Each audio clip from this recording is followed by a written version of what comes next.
It's kind of a weird news day.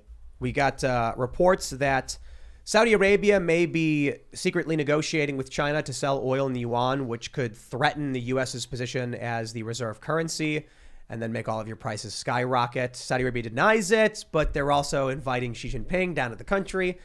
They've also rejected a phone call from Joe Biden, which was so embarrassing that even Trevor Noah made fun of him and somewhat kind of defended Trump, saying it would never happen to him. It's kind of a weird time, man, and everything just keeps getting weirder. We got a bunch of other stories just around this, and Idaho has just Idaho did that abortion ban at 6 weeks, I think, right? Beautiful. Yeah, I'm not exactly sure if it was 6 weeks. We were just talking about this story, but that's huge, and with the potential ruling from the Supreme Court over Roe v. Wade, or the impact on Roe v. Wade, it's going to be substantial. Then we've got BuzzFeed is suing because a bunch of the employees got left holding worthless stock because, BuzzFeed is worthless. But of course, I'm sorry, there's another big story too. Project Veritas has just published footage of the FBI raid on their journalists' homes, which we're definitely going to get into as well. But some people, when we initially put this video up, the title was different, then it was changed, and it was changed. And I'm just like, man, I'm going to level with everybody. We changed the title. I was out of frustration, and I was like, okay, the bomb squad's here. There, I'm done. I'm done with it. Because we've been dealing with that, and it's kind of cut into our normal prep time. And that's right. The bomb squad is here. They're currently still here, and they're dealing with issues. And I kind of just thought, we were like, we shouldn't talk about what's going on with these, swattings and things like that. And then I was like, if this was any other outlet or personality, we'd be all over this story. We'd be talking about the threats, the violence, the escalation. But because it's us, we just like, oh no, don't bring it up. And I'm kind of like, I don't know, maybe we shouldn't. So there's kind of a halfway point where there's some things we just can't talk about for law enforcement reasons. But we'll get into a little bit about that, I guess, just to give everyone an update on what's happening to the best of our abilities, and explain why I decided ultimately that we probably should talk about it. So we'll do that. Joining us today to talk about this and much more is Luke Rosiak. Do you want to introduce yourself? Sure. It's great to be with you guys. Big fan of the show. I'm a Daily Wire investigative journalist. I cover schools lately. Done a bunch of stuff, but lately I've been doing schools. I'm the guy that broke the Loudoun County, a lot of the stories that made Loudoun County go kind of national, including the cover-up of the rape. And I'm just out with a whole new book on schools called Race to the Bottom. So I've kind of become somehow the schools guy. Yeah. I mean, this story is huge. I think your story actually changed who the governor is, basically. Yeah, it's been crazy to see, and crazy to see all the parents waking up. I mean, we're in a period of really, I think, historical upheaval in this country politically, where the dynamics are changing. You got the Asians coming out because they're all worked up about the schools issues. You've got traditional Democrats who would have voted for Bill Clinton, and now they're like, if this is the Democratic Party now that wants to like get rid of math magnet schools, they're voting for Youngkin. So change is afoot. So this will be interesting. Thanks for coming, man. We also got Seamus. Yeah, great to be here. Also, thank you for the work you're doing. I'm really excited to dig into some of this. It's very important. And I am the creator of Freedom Tunes, and so I'm obviously going to be promoting that. Also promoting prayer in light of current events. Please pray for us if you're a praying person. Hi, everyone. Ian Crossland over here. Hit me up on iancrossland.net if you'd like, but let's get the show rolling. And then I am also here. It's been a very exciting evening. I'm sure we'll get into what was going on our front porch and talk about what's happening in the news. Before we get started, head over to timcast.com. Become a member if you want to support our work and let all the naysayers know they cannot stop us. Yes. As a member, you're keeping all of our journalists employed. We actually had a meeting with a cool dude. We're not going to say exactly what's going on, but talking about expansion and a lot of help to make the company bigger and better and more powerful. But membership is how it's all basically funded. So if you like the work we do at the website, if you like the members-only segments of this show, sign up, watch those segments, and support our journalists. We'll have a members-only show coming up. It'll be published around 11 or so p.m., so you don't want to miss it. But don't forget to smash that like button, subscribe to this channel, share the show with your friends. Let's just talk about the security issue real quick as kind of the introduction. So I don't want to give specific details on why or what's happening. As many of you know, I think out of all of the shows in politics, we may be the most swatted of 2022. Yeah. Six so far. It's crossed state lines. The latest incident that we're dealing with now, the bomb squad, was a surprise to me. I go outside and I see a bunch of vehicles pulling up, and then I see a guy get out and he's got a shirt that says bomb squad on it. And I was like, oh, the bomb squad's at my house. Huh. And, I can't say exactly what happened, but it's effectively a swatting, not the exact same thing. And man, I got to be careful about some of the details. There's a lot to say, but maybe I can't actually say it. There's concerns, obviously, when we talk about these security issues pertaining to swattings or otherwise, that if we highlight it, it encourages it. And we've had police tell us that before. And I'm like, you're right, And so some of these instances we've not really talked about that much. The other concern is that making sure people are aware of what's going on is important for the safety and security in a similar sense. I would hate to have something happen that would be unbelievable, confusing, or just over. I don't know how to exactly explain it. My concern was, if something keeps happening and we ignore it and people don't know it's happening, and then something serious happens, it'll take everyone by surprise. Maybe we should be like, hey, put a tack in this. Something's happening. We're having security issues. People should know what's happening. But most importantly, before the show, when we were trying to figure out how to title what was going on and talk about what's going on, I was just like, I said this a moment ago, if this was any other outlet, if it was Crowder, if it was the Daily Wire, if it was the New York Times, we would be talking about it for a half an hour. We'd be exploring who did it, and we can't even get into a lot of those core details. So other than that, I just, when we were trying to figure out what our lead story was, usually we're up in the studio, we're sitting here, we're talking. This time we were out in front with a bunch of cops and I'm assuming feds and stuff like that. And so we didn't have the same kind of ease of prep work and understanding we normally get to do. And so we're trying to figure out, do we lead with this story? Oh, no, we put one up that was like, Joe Biden sucks. And we were like, he does. And we want to talk about those things. But then it was just like, it's an opinion statement. And it's just like, well, we have the story from James O'Keefe, but he didn't actually upload the video yet. And I'm like, oh, did I just accidentally, break his story before him? So I'm like, we got to change it. And I'm like, the bomb squad's here. Yeah. I can't deal with this. I find it's like the balance of, as a weird internet celebrity, whatever you want to call this weird new genre of like, you're a creator, your personality is your character. You got to balance out your own mental health with the journalistic integrity of documenting your life so that people know in the future like what you went through, and so they know what to expect if they're going to try and reproduce what you're doing. Sometimes talking about the bad things that happen to you is bad for your mental health, and you have to just let it fly, let it go. As we talk about, the conflict in this country and the culture war and stuff, I'm also kind of concerned that we would omit relevant news in this space because it's happening to us. Right. I don't know if you guys, what your thoughts are on that. Because there's the self-interest thing where we've had the cop be like, don't tell anyone this happened because it'll make it worse. And I'm like, yeah. But if there's a New York Times journalist outside filming all of this, they'd post that online in 2 seconds and tell everybody what was happening, regardless of our security or otherwise. And it would be a major topic of conversation about the escalation and what's happening with these political conversations, with censorship, with violence and things like that. Yeah, no, it's a tough call. I can't tell you one way or the other. I think that you have total control over the information here, at least with respect to whether it gets out. I mean, we don't really have anyone else from the New York Times filming this. Obviously, things can get out either way just because of people telling their family members about what's happening, things along those lines. But yeah, I'm not sure, man. It is a tough call. I think it makes sense. On some level, it makes sense to talk about it just because people should know the danger that is present in discussing these issues publicly. Or how psychotic people have become. And how psychotic people have become as well. And I think they should also know that having any kind of public political platform does come at a cost. And I'm not saying that so that people can be, more careful and more afraid to speak out about their values when they need to. It's actually the exact opposite, to embolden them and have them say, these maniacs cannot intimidate us into silence. Yeah, especially when there's lots of people doing it together. When people start speaking out together, it's like you can't whack all the moles at once. You just give up at that point. The moles own the garden. Luke, you've done a bunch of stories that have really riled a lot of people up. I'm curious if you've dealt with similar stuff or if you have thoughts on... I think there's a lot of keyboard warriors online that want to intimidate, and there's a lot of people, and this is not what you're doing. What happened to you is serious. It's happened a number of times. A lot of journalists want to play victim. Someone, I got a death threat, and it's like some guy like sent you a DM on Twitter that's like, like, I wish you were dead. Like, all right, that's not a credible threat. Right. But when you look at what's happened with January 6th, there's been like all these long magazine articles like the journalists are having to go to therapy.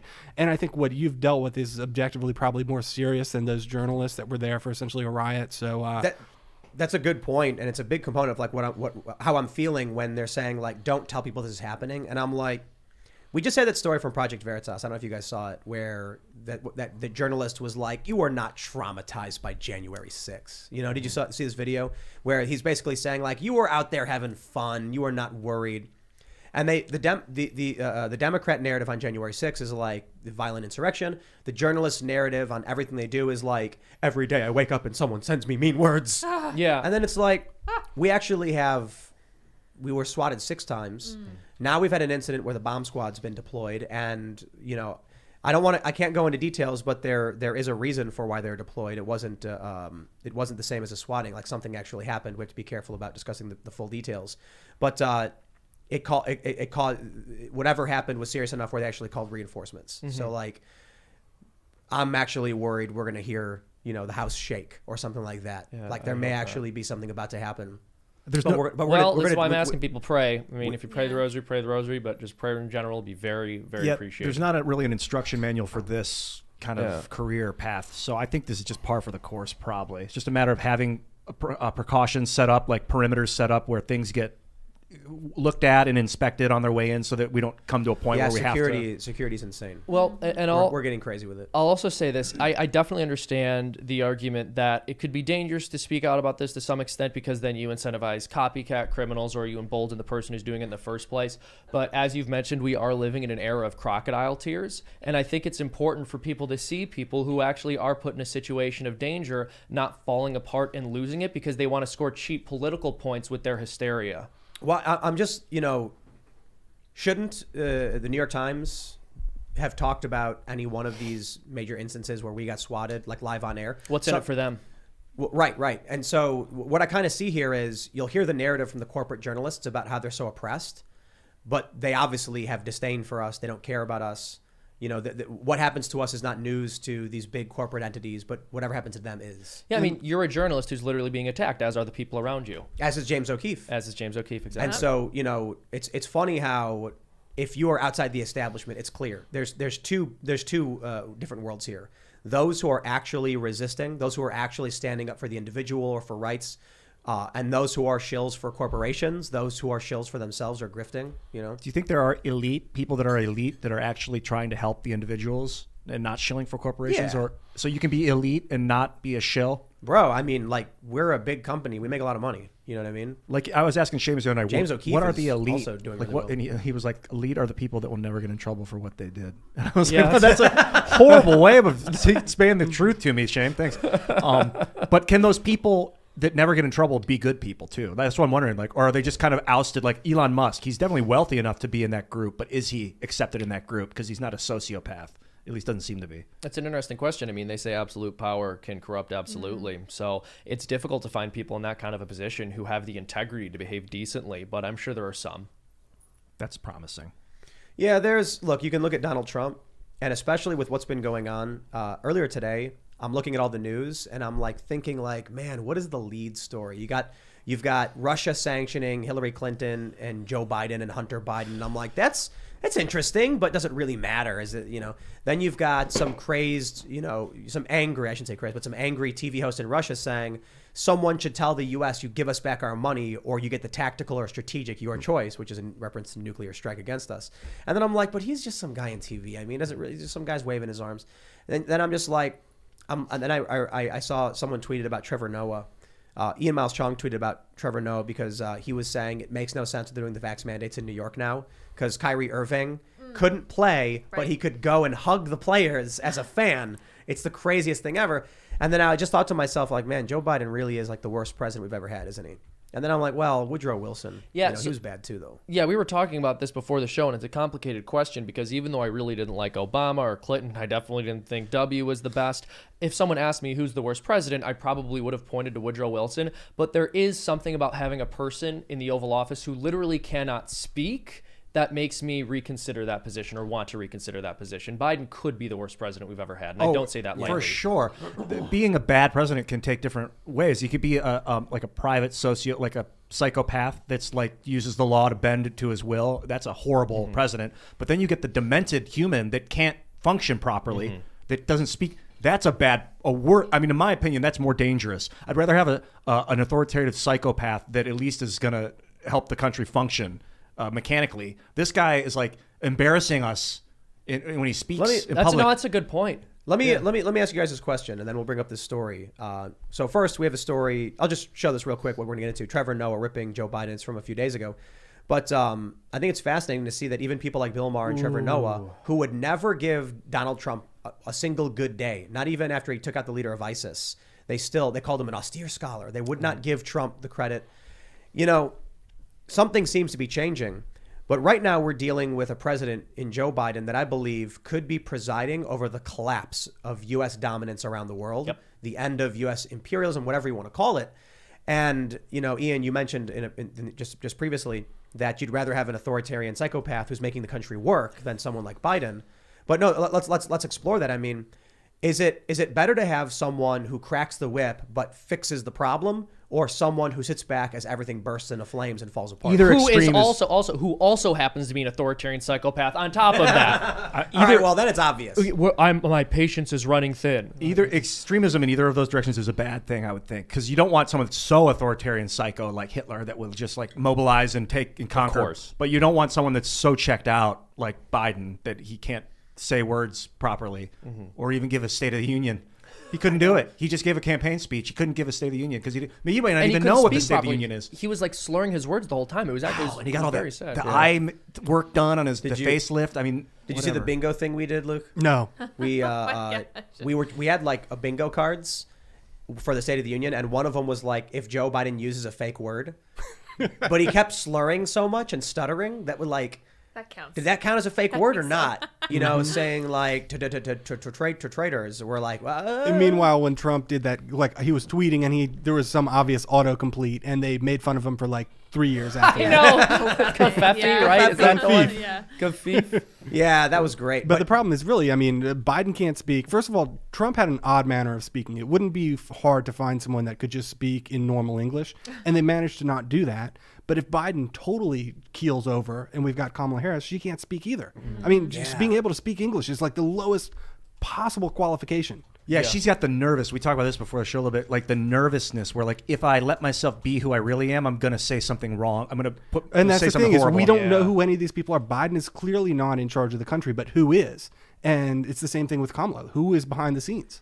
Here's my favorite quote from Kamala.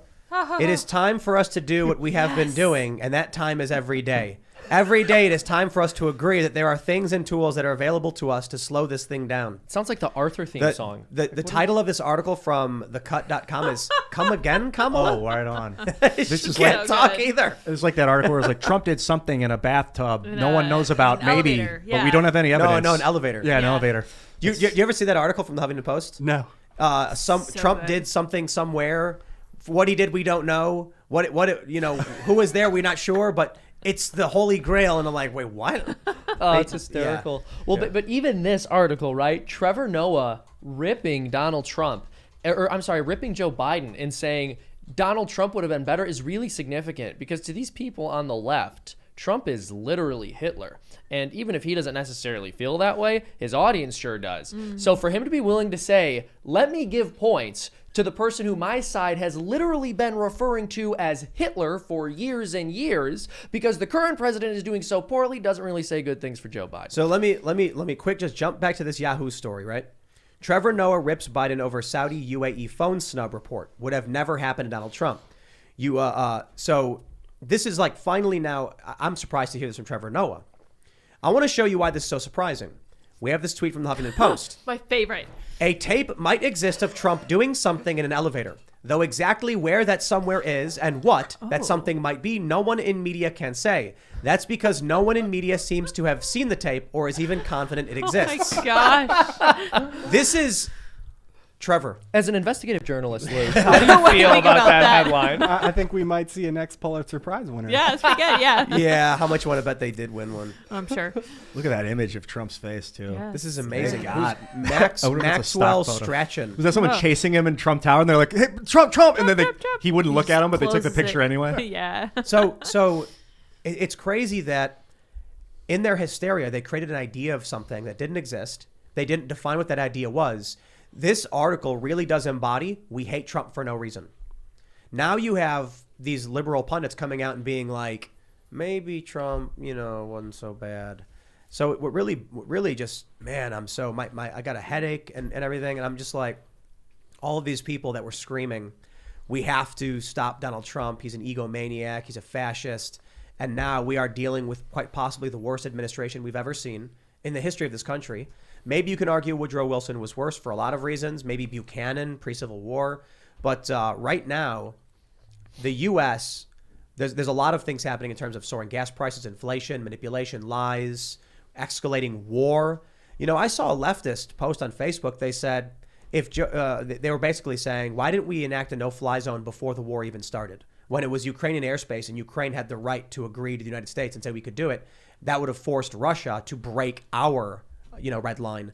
And I thought it was an interesting point, because if Joe Biden knew all of this was happening, if Ukraine and everybody knew Russia was going to do this, then we could have gone in and secured it before the war even started, and it would have been incumbent upon Russia to be the ones to aggress against NATO, not the other way around. You look at Afghanistan and Bagram Air Force Base, all of it is basically just failures of intelligence, failures to act or do anything that would prevent war. Now, I suppose you can argue they must really, really want war. But when I kind of look at everything the Biden administration has done, I'm thinking, you know what? Maybe they're just, maybe incompetent is an understatement. Yeah. Well, I mean, drawing a line in the sand there and stating a no-fly zone prior to Russia invading, regardless of whether you think that would be a good idea, is an idea which would require actual decision-making and leadership, and he's not capable of that. He's the worst military commander I've ever seen in the United States. And the downside of his age is obviously his senility, but the upside is he should be more moored to the Democratic Party before it took this illiberal turn, which is very, very dangerous, where they're just kind of, they've turned against the First Amendment, they've turned against neutrality under the law. The younger generation has. But Bill Maher, what he's saying is no surprise, because he's a guy of a certain age. He remembers the Democratic Party of 20 years ago, which is a reasonable party.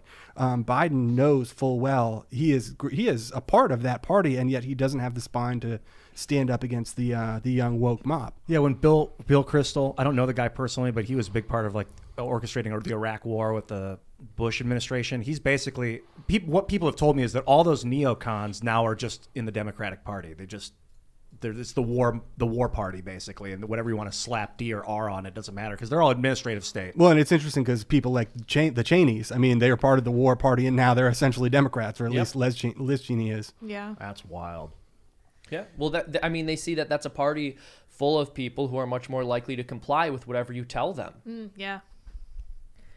Well, Joe Biden's behavior really makes me think that he's certainly not the one pulling the strings, which generally makes me wonder what's actually going on. Because it's obviously not Kamala, because I've said this before on Twitter and I got roasted for it, but I think that she knows she's out of place. She knows she's out of her depth. Listening to her explanation of the invasion of Ukraine, she's like, Russia's a big country and Ukraine's a little country, and Russia went into Ukraine. That's bad. And I was like, are you serious? But she was talking to a black radio station, which is it's one of the most racist things I've ever seen. Yeah. I couldn't make up my mind. I was like, either she's being super racist or she just has no idea what she's talking about. Yeah, but is it easier? I mean, is it simpler to just say no one has the strings? My view of things has been that Joe Biden is in charge, but everyone knows he's asleep. Even Trevor Noah in that segment was like, Biden's in bed by 4 p.m. Yeah. So it's hard for him to schedule phone calls with Saudi Arabia, who's 8 hours ahead. I mean, it's a good joke. But so is it like the chief of staff, like Rob Klain or whatever? Is that the guy that's running the country? What's his name? No, I think they're all sitting at the table, and Joe Biden's sitting there, and they all sit down, and they're like, okay, Joe, what's going on? And he's like, turn it on a shot of pressure. And then Kamala looks at Rob, and they just like, okay, so what's the agenda? And he's like, come on, man. Yeah, the president. And then they just get up and leave, and they're like, well, we have no agenda, we have no plans. The president fell asleep. Let's go bowling. Like. Yeah. Exactly. If the president gives no orders, they can do whatever they want, basically, until they're told to stop. Or there's no nucleus. Yeah. It is, or at the very least, it's a damaged nucleus. Yeah. Joe Biden. A super chat, someone said, Kofifi, David, he says, Kofifi was my favorite word until I witnessed the magic of Trina on a shot at pressure. That's pretty good. That's true. I mean, think about, Trump had to accidentally tweet a word and everyone went nuts. Biden actually took the energy to say a much, much longer and more absurd word. It's more than once, too. Yeah, Batacalf care. Batacalf care. What is that? What is Batacalf care? I don't know. Man, Yeah, I mean, he's not just an empty suit. He's worse than that. Yeah. He's really worse than that. And there is something very sad about the fact that this country has become so divided and hyper-partisan because of the encroaching far leftism that has hijacked the minds of the Democratic Party. Many of the American people, especially as the right wing has started moving to the left. And it's gotten to the point where you don't even really get to consider whether someone's going to be a good leader when you elect them. You're just looking at their policies. And so the Democrats were not concerned with whether Joe Biden would be the right person to lead this country. They just said, well, he's not Trump, and they picked him on that basis. there's a story right now. The White House called in a bunch of TikTokers. Yeah. And Calling in the big guns. I feel bad for the TikTokers. There's like some 18-year-old woman who's got like 10 million followers. Yeah. And I watched her video and she was just like, gas is high because Vladimir Putin. And I'm like, she's literally just quoting Jen Psaki. Yeah. And I feel so bad for her because she's clearly well-intentioned. Like, I'm going to help my followers. I see these TikTokers and these are people who do like entertainment content. If they're willing to take time out of their day to actually address serious political issues, that's actually a really good thing. But when they're being manipulated by the White House to push lies, to prop up a guy who's gutting the system that they live under and making their lives worse, I'm like, that's just sickening. Yeah, they're willingly taking part in propaganda. Yeah. No, but they don't know better, right? So look, we can say the path to hell is paved with good intentions, but I think the issue is you're on TikTok. You film videos of you doing makeup and hanging out with your dog, and you get 10 million followers or whatever. And then along comes who you think is the authority, who's got your back because you don't know better. Mm-hmm. And they're like, here's what's happening. And you go, I better tell my followers about this so I can help them. I can respect the good intentions. I don't fault an 18-year-old kid for being lied to. I blame the White House for lying to them and manipulating all of these young people. What I think is weird, though, is I assume these are attempts to reach, quote, the youth, and these are young TikTokers, and they're just kind of echoing like what the man tells you. And I thought, growing up, I thought part of being a young person was being rebellious. Yep. And they're just kind of just regurgitating whatever the government tells them to. I wonder if young people still have that spirit of, rebellion. Yeah, I mean, some of them. I mean, maybe the reality is most young people weren't rebellious, just some of them were. The people who went on to become leaders and challenging the system, innovating and disrupting, they were rebels. But I think most people probably aren't. They're probably just conformist. I wasn't very rebellious. I had to learn to rebel. I had to kind of teach myself how when I learned how corrupted the system had become, like in 2007. I was like, wow, I really have to. I can't just live under this boot, even though I'm really wealthy. Do you guys remember when Casey Neistat endorsed Hillary Clinton? Oof. So No. Yeah. It's 2016. He's one of the biggest YouTubers. He got 5.5 million subs at the time. Now it's way bigger. And I think he's like semi-retired. I'm not sure. He doesn't really produce as much as he used to. And he made a video where it's like his channel is about travel and adventure. And then all of a sudden he's talking about Hillary Clinton. And he said it's because this election wasn't about politics. It was about one egomaniac and his quest for power or something like that. And that Hillary Clinton was the only person who could beat Trump. And I was like, Casey, who told you that? Because that's politics. And you were lied to. And it's provable. Hillary Clinton could not beat Trump.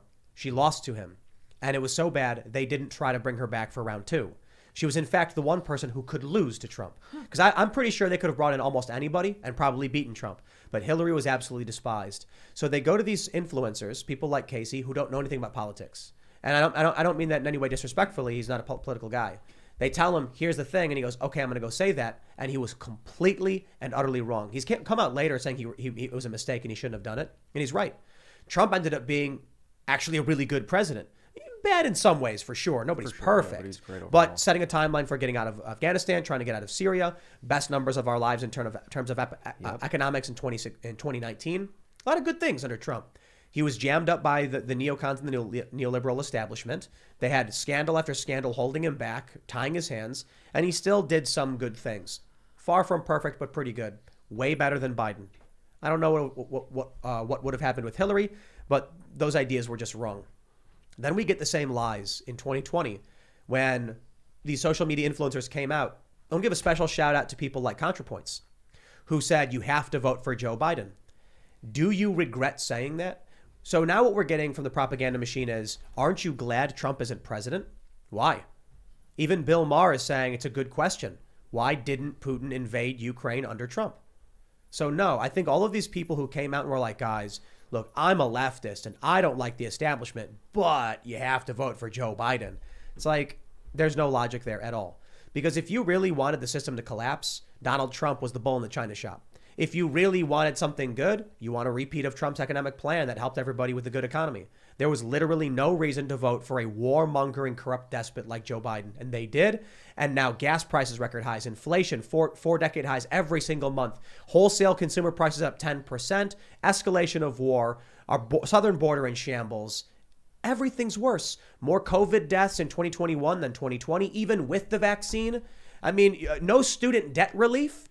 Now the dude's totally turned his back on Black Lives Matter. All of these people who advocated for this sold out their followers, burned it to the ground, and now Joe Biden is just sitting back yelling, "Tuna not a shot, but a pressure" as everything falls apart. It's amazing how easily manipulated we all are, and I think that's the lesson from the last couple of years with coronavirus and masks. And all the left has been doing is calling someone racist, and then you have to do whatever they tell you to do, and then if not, you're. It's like it's not a clever scheme. It's like super obvious. Or you've got to do this because Trump is bad, and that's all they have going for them. It's not clever at all. It's not subtle, but people keep falling for it. So what would you say the solutions are, or what direction do you believe we have to head in as a country to fix this? I mean, I think the Democratic Party really has to reject the illiberal left. I mean, these ideas of treating people differently based on race, rejecting objectivity in some ways, like these are insane ideas. With some of the school stuff where they're talking about, getting into they got rid of some of the math magnet school, the top math school in the country, because there weren't enough blacks getting in. So they say tests are not real. Like, you can't indulge these ideas. That's a conspiracy theorist. That's a conspiracy theory. They call people on the right conspiracy theorists all the time. So I think the only people that can save this party, this country, Joe Biden was well situated to do it because he's a Democrat that is not grounded in the far left fringe, and unfortunately, we've learned that he's not the guy to do it. Let's talk about how Joe Biden may be presiding over the end of American global dominance. From the Wall Street Journal, Saudi Arabia considers accepting yuan instead of dollars for Chinese oil sales. Talks between Riyadh and Beijing have accelerated as the Saudi unhappiness grows with Washington. Now, there's two big points to make here. First, some people are screaming, "It's fake news, don't believe it." And there's some reporting coming out saying it's not true, it's not going to happen. However, what we do know, as I mentioned in the previous segment, even Trevor Noah criticized Joe Biden because Saudi Arabia refused to take his call. We also know they invited Xi Jinping to the country. At the same time, we're hearing reports that they're considering trading oil in yuan. What this will do is it's going to strengthen Chinese currency and their government and their economy substantially. It's going to send signals to everybody that if Saudi Arabia does this, because they trade exclusively in US dollars, that it's good for you to have yuan because you can buy oil with it now. Exactly. That is the first, chipping away of US global dominance in terms of the petrodollar, the reserve currency. And what Americans need to understand is that a large portion of the wealth we have comes from the fact that we are the progenitors of reserve currency around the world. If that ends, we have very little to offer everybody else. Yeah, exactly. I mean, think about how much the value of our dollar is boosted by the fact that everybody has to purchase U.S. dollars if they want to buy oil from Saudi Arabia. I think it's not just Saudi Arabia too. Yeah, exactly. 80% of the oil market. I think of Saudi as like the nozzle on the hose, like the garden nozzle that you squeeze to squirt it. And we are the hose. We're producing the fluid that's coming through this hose. But if Saudi wants to twist shut, we have no more way to get that oil out to the world. If they don't want to sell it in U.S. dollars, that's like the tip of the spear. So does this also make inflation much worse if we printed all this money and now all these foreign governments are no longer possessing it? Yep. Yeah, exactly. Yeah, if they start dumping it, then we're going to have dollar bills in the streets being shoveled into the gutter. And I just don't understand how people could be too shocked that we printed, 80% of the dollars in existence over the past 2 years or something along those lines, or in circulation. In circulation.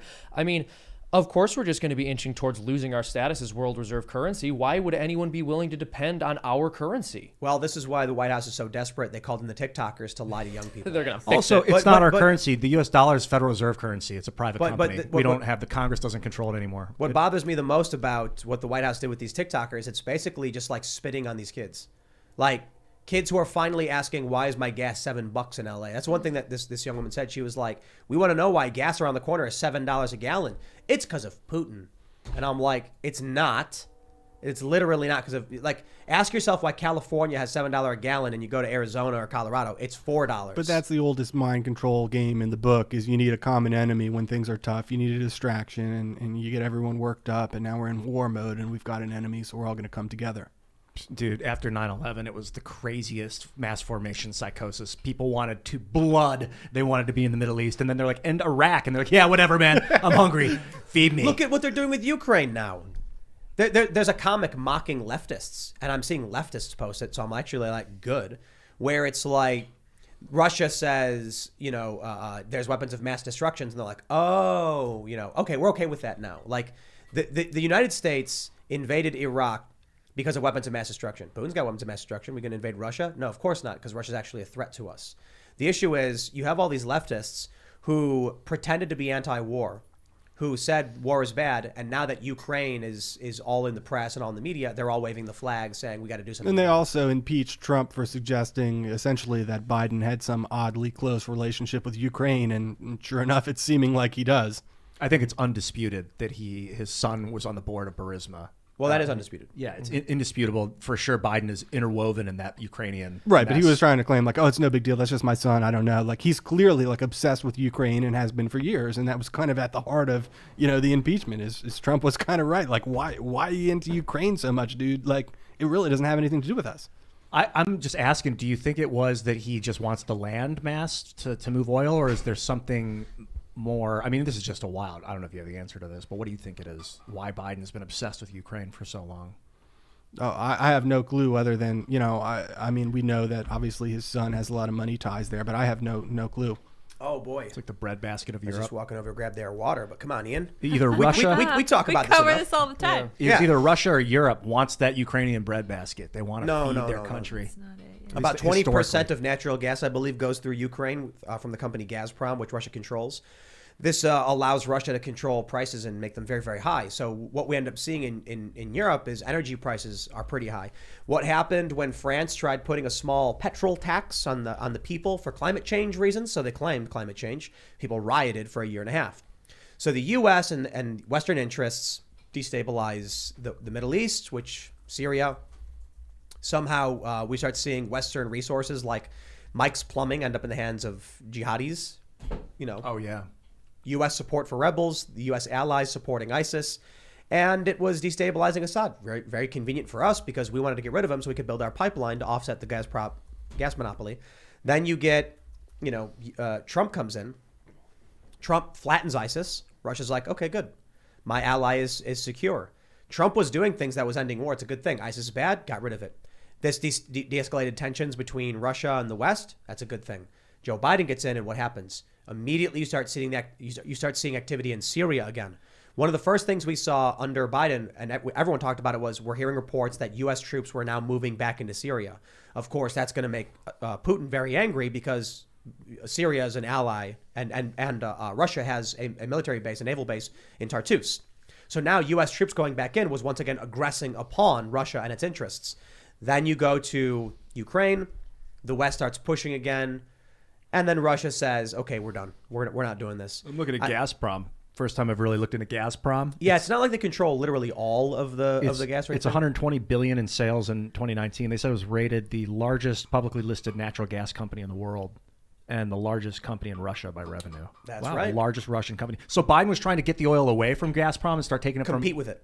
With a different company. Is that Burisma? It may have been Burisma. Burisma was an energy company. Just so happens that I think there was a CIA director on the board. There was Hunter Biden on the board getting paid $83,000. Well, that's some deep state. No, these are just corrupt people, man. They're getting administrative bureaucrats on the board of a Ukrainian gas company. It's as corrupt as they come. But the simple picture is the United States and the West were interested in destroying the nations of Syria and Ukraine to save money on gas. And Iraq. Let's not mince words. They're sucking that oil out of that country as we speak. Libya too. My God. Iraq a little bit. That was seemingly Iraq and Afghanistan was like Bolton's wet dream of invading Iran. So Afghanistan and Iraq really allowed the United States to position a bunch of military bases on the west and east of Iran. And then you ended up with Bolton under the Trump administration saying, by this time next year, we will be celebrating in Tehran. And it was just like, man, this guy's nuts. Because Iran is not like Afghanistan. It is a mountainous, well-defended country with a lot of people. And I think they have really, really great surface-to-air missile capabilities or like anti-air capabilities. Iran, yeah. Yeah. I imagine the Russian. Are they allied with the Russians? I don't think so. I don't know if it's a foreign policy. I imagine they've been loaded with Russian weaponry or Chinese weaponry probably at this point. But this is what's starting to happen. These are the two blocks. So the scary thing is when you consider this, and then you consider what it's almost like the administration in power right now is a zombie version of what it was during Obama. Like, it's trying to walk in the direction, but it's just failing miserably. And now with Saudi Arabia making these moves, they're not answering his phone because they don't respect him. Because why would I talk to Joe Biden? That guy's not doing anything. I think the world looks at the United States and they say they're fractured within. Their president can't speak straight. He'll do nothing to stop us. And there was a Russian TV presenter who said that Russia can do anything, including biological or nuclear attacks, and the United States will do nothing to stop us. That's what they said on TV.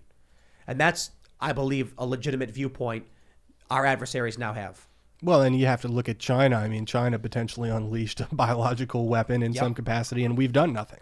Yeah, I was sort of talking about that on the show the other day, the fact that we argued it was an act of war when non-government Russian actors purchased $46,000 worth of Facebook ads. But China releases a virus, which is, according to Sir Francis... Whoa. What's China releases? Oh, I'm a virus sorry. was released a virus in was China, released, but or got out. We don't know even exactly. if it's accidental, if a country accidentally does something which kills, we're being told, over 800,000 people, it's hard not to consider that an act of war. Yeah, well, at least in the... but within our borders Pelosi specifically. is blocking congressional hearings. I mean, we don't know definitively the answer to these questions, in part because they refuse to ask the questions. I think because EcoHealth Alliance was involved, that it's multinational at this point. Who do you go after? You know what? Is Forex trading is something people do, right? Foreign exchange, buying yuan. Oh, yeah. I think so. How much, I'll tell you this. I'm confident in the Chinese currency at this point. I'm not confident in U.S. dollars. I'm not confident in fiat at all. I think this is fiat. The yuan is also fiat. They can print trillions of it. I'm not going to buy any Chinese currency, but Bitcoin, for sure. You can't print Bitcoin. You can only create what's already there. You can mine it. Yeah. I'm every day I hear more and more news where I'm like, how long has the dollar got left? Huh. Yeah. No joke, man. 18 years. It's not like it's the weakest currency in the world. It's strong. You know what I mean? If you look at Hrivna, for instance, Ukraine. I mean, they're just currency is brutally when bad. you see those countries that have $1 trillion bills. Right. Yeah. But how long until the yuan takes over as the reserve currency? Maybe not overnight, but it looks like we may be moving in that direction. I think when it comes to these currencies, you'll take a look at the strength of the government because the currency is backed by the strength of the government. Mm-hmm. If the U.S. can't maintain the force against other countries to use its currency for oil, they'll stop. And the U.S. can't back up their words with guns anymore. It's not working. Russia is proving that. China is proving it.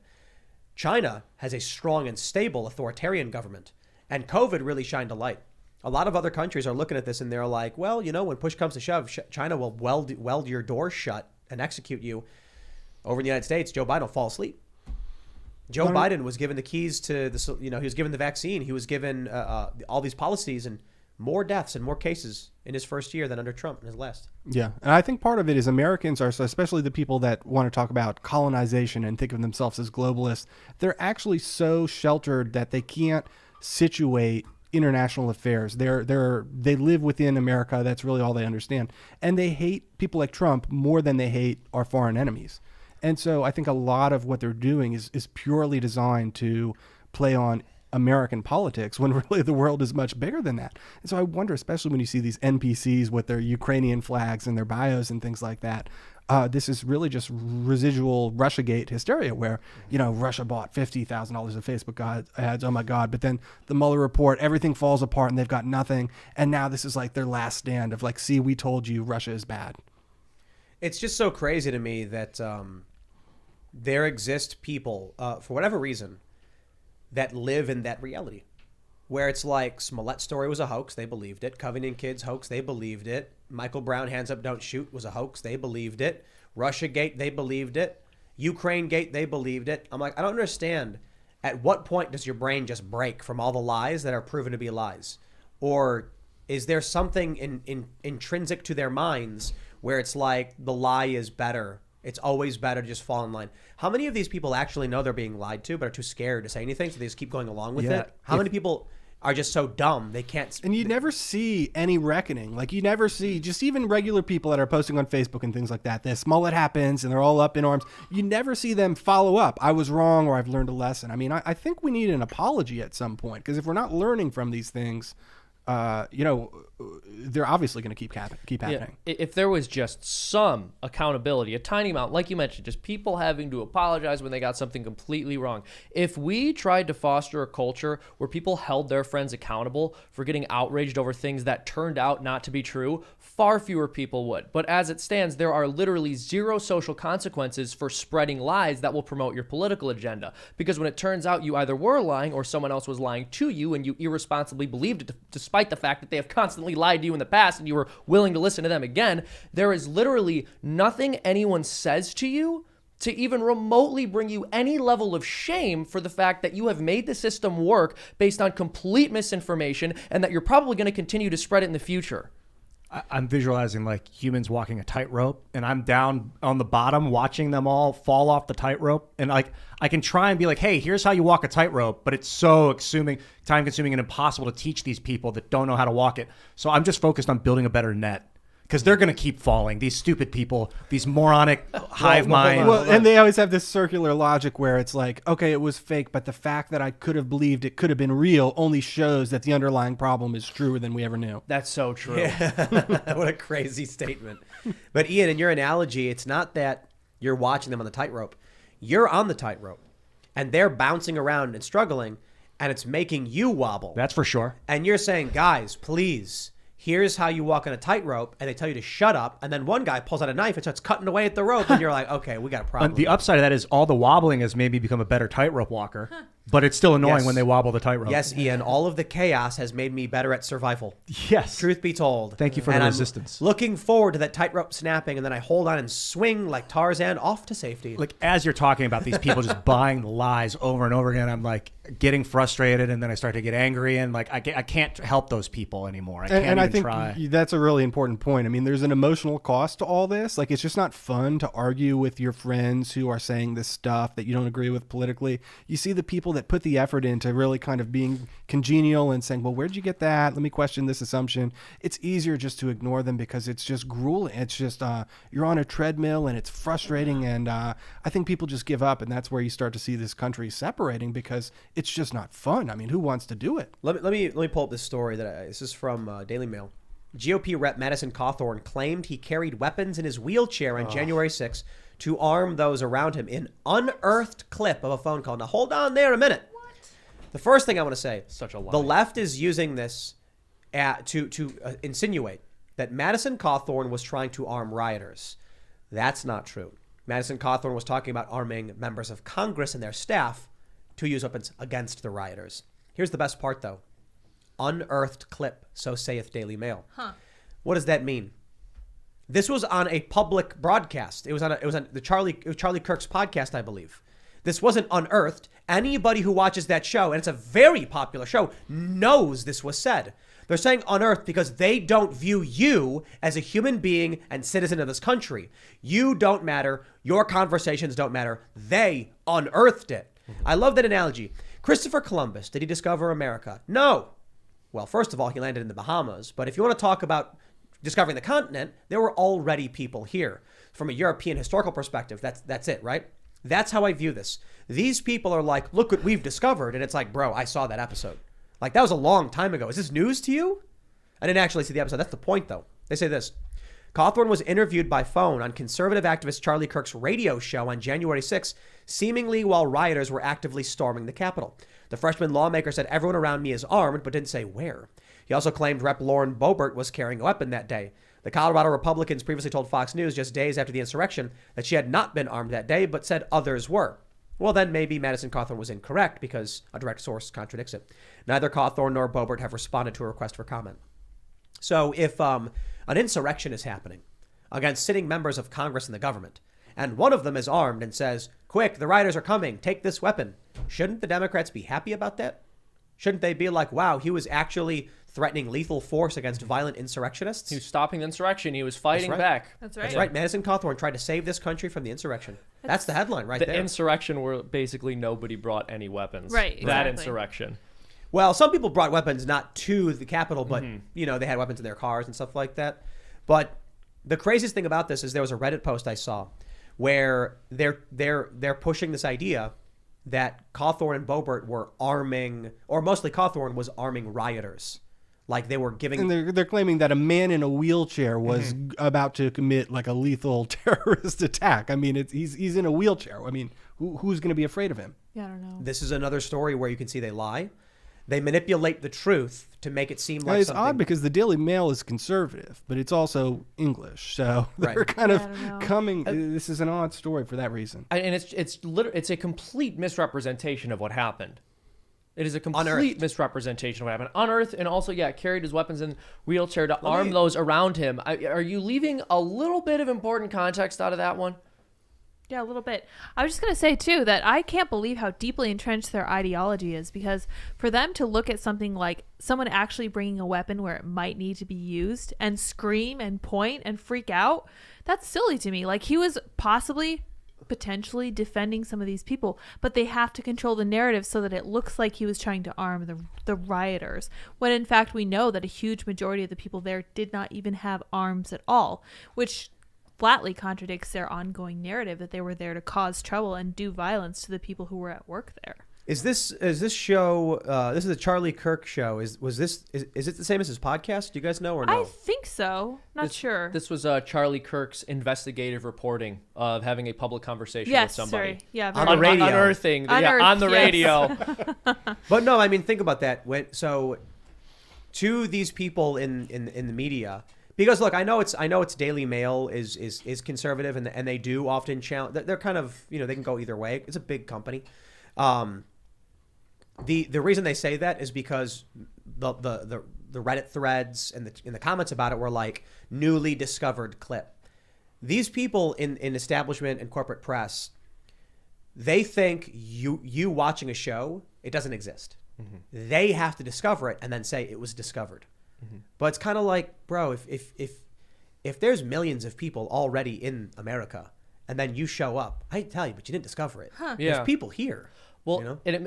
it makes me wonder, Luke, as someone who does genuine investigative journalism and has to interview people and comb through information and find original sources, when you see that people can watch a podcast, clip a moment from that podcast, and then call it journalism, how does that make you feel? I think there's a couple issues here. The first is kind of ascribing malice when, incompetence is an easier explanation. There's a lot of journalists now that aren't really even journalists. They're lazy, low-paid 22-year-olds who don't know anything about anything. And they just literally look at Reddit and write a little blog post. But the other thing is when I was doing the Loudoun County story and I revealed this cover-up of a rape, the other media didn't cover it. And by doing that, they relegated it to this conservative media story. And so I think that sometimes it works to their advantage. A story becomes stigmatized just because they didn't cover it. And then they, it's circular reasoning. They cause it to be a conservative media story.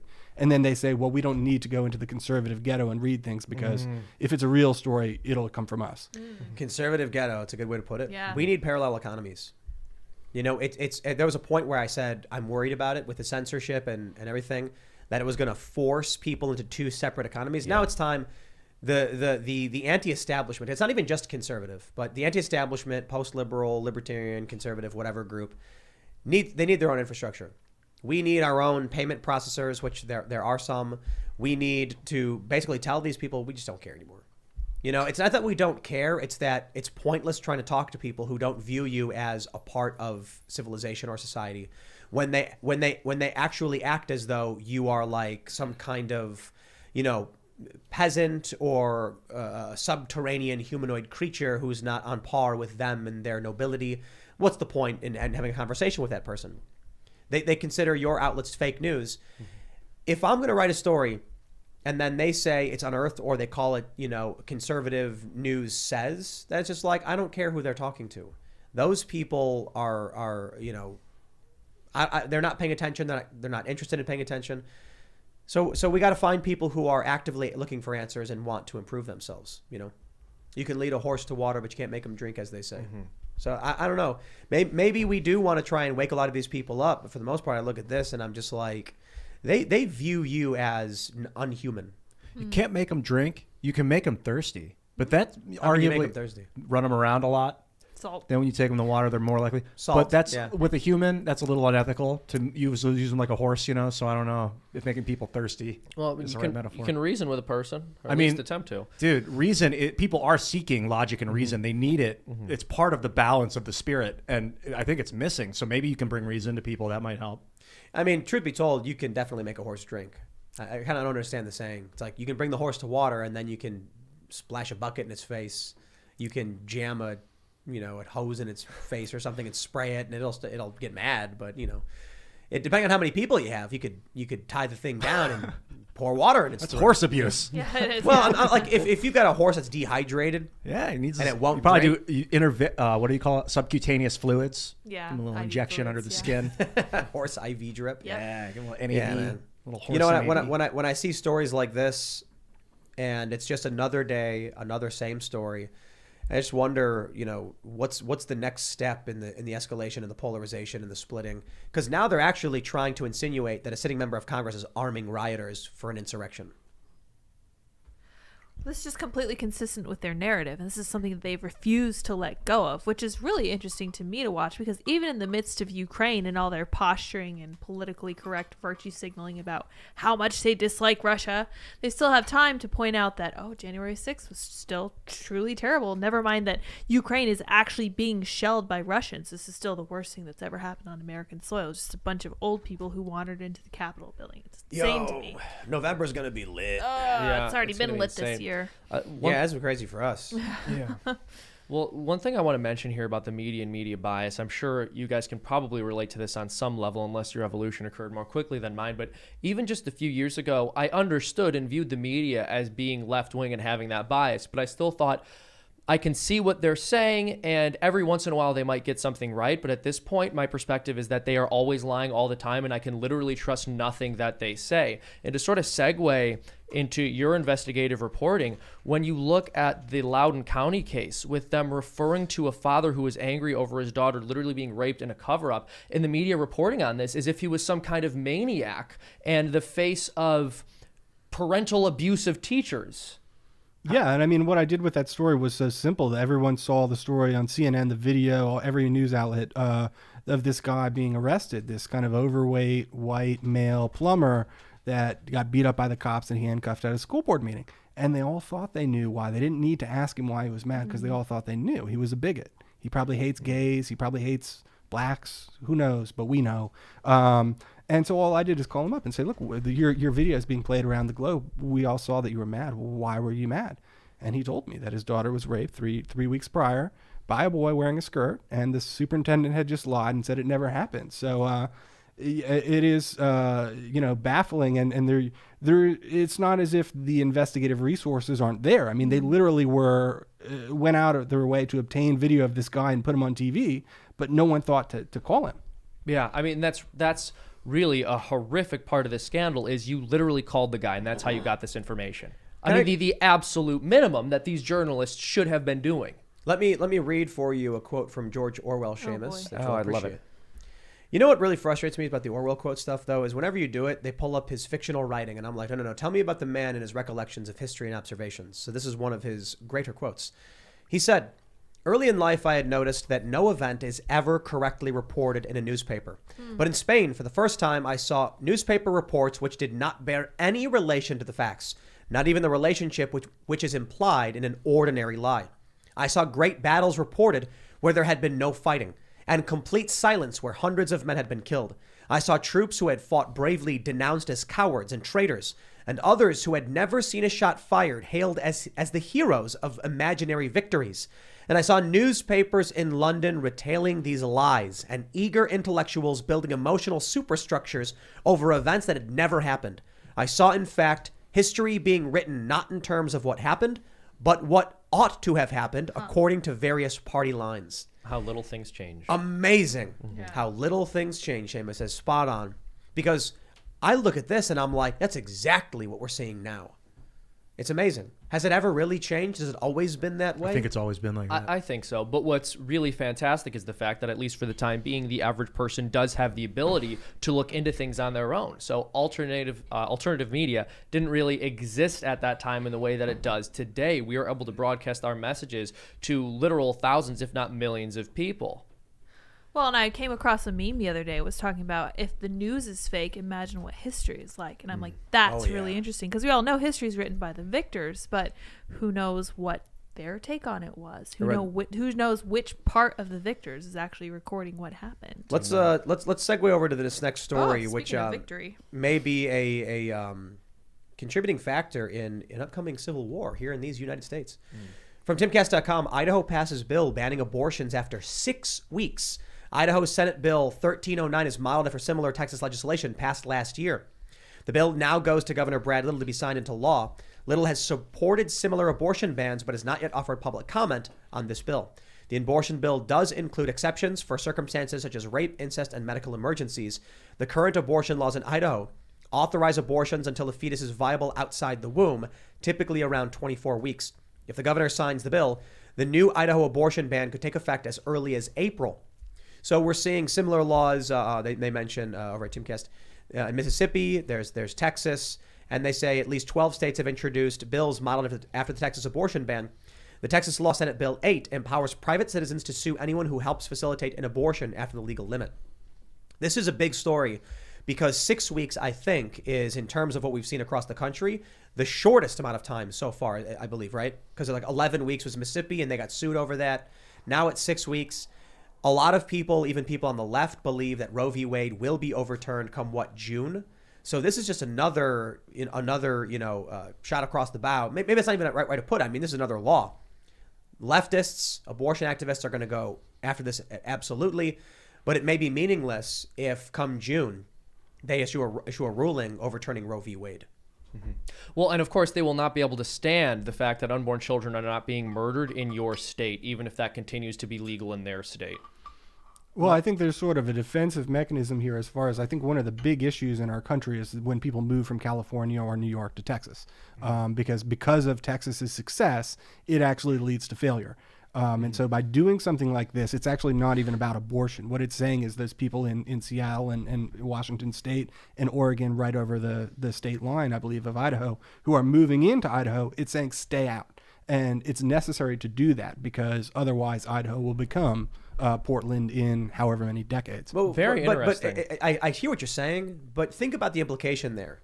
Do you believe that there are women who are scared that if they go to Idaho, they won't be able to get abortions? Like, it's just kind of a crazy thought to me that there's a woman who's like, but what if I get pregnant and I can't terminate the pregnancy in this state? You know what I mean? So you're suggesting if a woman wanted an abortion and she was an Idaho resident, she would just cross the state line to get it? Well, not necessarily. What I mean is, like, the implication is effectively, if this is true, that this bill is a warning to these people, the only reason they'd be scared is because they plan on having an abortion sometime. No, because they're obsessed with virtue signaling. I mean, look at all the boycotts they do of Florida and Texas for all kinds of bills that really won't affect almost anyone. It's just a symbolic gesture that you're not going to fit in here. It's amazing how they lie too. Like I can't get over the Florida parental rights bill, which they keep lying about constantly. Yeah. Well, and with this, I'm not sure why they decided to do it. I want to just ascribe the best possible motivation to them and say they're really trying to save unborn children, and really God bless them for doing this. But I do think it could have this very interesting side effect you bring up if you were left-wing people being willing to move to these states. But that said, on the other hand, you're mentioning virtue signaling here, and an important part of that concept is it's completely hollow and meaningless. So I think there could be reason to believe that these left-wingers still might end up moving to these places just because all they know how to do is engage in hollow symbolic virtue signaling, and their actions never map onto this, the things they say they want. So I deal with this when we've been looking at property in West Virginia, more so than past year. But now that we have the new property, hasn't really come up. But one of the issues is we hear a lot from locals that there will be maybe a pig farm or a shooting range, and then these DC people who are trying to escape the cities over COVID and other problems that they create move out here. When they go to buy the property, they're told, now you have to sign these documents saying you acknowledge there's a shooting range and a pig farm nearby, and it's going to stink and be loud. And they go, oh yeah, of course. But what happens then when 10 more people move in all around the pig farm and shooting range? Now there's more of them than you. And they say, okay, we did agree to that, but now we're going to have a vote. Oh, look at that. We've all voted to get rid of your property. And now you're gone. Yep. So that's one of the things we see. So I'm not entirely convinced the leftists will be like, oh, no, we better stay out. They're going to move in and go, wait, I can't do what? And then eventually enough move in and they say, vote and get rid of it. You know what I mean? Yeah, I get what you're saying, though, about it. It's sort of a prelude to a civil war, some sort of national separation. Is the 50 states increasingly states going far left and far right. And so there's a differentiation within the country, even if nominally we're still one. Because people are very mobile now, especially after coronavirus, a lot of people working from home. I think we're going to see people self-segregating politically. Absolutely. Yeah. So that was the point I was bringing up initially, is that I think abortion could be a great moral cause for the left or the right, which could be, on par with slavery. Of course, the left will probably scream at me for saying something like that, like what? Or maybe they'll agree. No, they'll agree because they say it is literal slavery for a woman to not be able to murder her unborn child. Right. I've heard that argument. It's like the moral issue may be on par with that. Denying a woman her right, they could say, what did George Carlin call it? Being a broodmare for the state. If that's the left's perspective on bearing a child when they decide not to, or they don't want to, then they probably would agree it's a great moral cause on par with slavery. But if that's the case, and there's literally no middle ground. There's zero middle ground. It's just So how do you resolve something like that? If they overturn Roe v. Wade, I think you're going to see a bunch of states to start banning it, and then I wonder. Will you see leftists setting up makeshift underground abortion clinic railroad or things like that? For sure. You think so? Oh, yeah. Abortion, since the dawn of humanity, has been part of us species. I can't imagine it ever stopping. So I'm sure that some people will still attempt to have abortions, but I believe that it will be greatly decreasing in number in the places where it's illegal. But I think what Tim's asking is not necessarily will there be people who break this law, but are left-wingers going to try to set up an entire underground infrastructure to continue abortion? To get a girl out of the state without people knowing. Yeah, something I would like that. Imagine, yeah. Because if you think about it, if someone lives in a state that allows it and they don't want to get one, they don't do anything. They just say, I'm not going to get one. So another reason why I do genuinely believe that abortion bans work is because, this was a while ago, and I can't remember the exact state, but Planned Parenthood tweeted something out. I don't think it was the Texas law, because that was too recent, but they basically tweeted a frowny face about how in certain areas where abortion was more difficult to access, the birth rate had increased. Oh no! I have to find this. How terrible. It's actually ridiculous. What a I'll see if I can pull this up, but. People also, the law is a teacher, and B, if abortion bans didn't decrease the prevalence of abortion, the left wouldn't be upset by them. That's a good point. And one that's very relevant, because I think that they're afraid of actually changing the thinking about abortion and about things like parenthood. And I think that very much goes back to feminism and telling women that they have to get rid of this unwanted child if it unfortunately happens to them. We don't know how this happens, but children happen.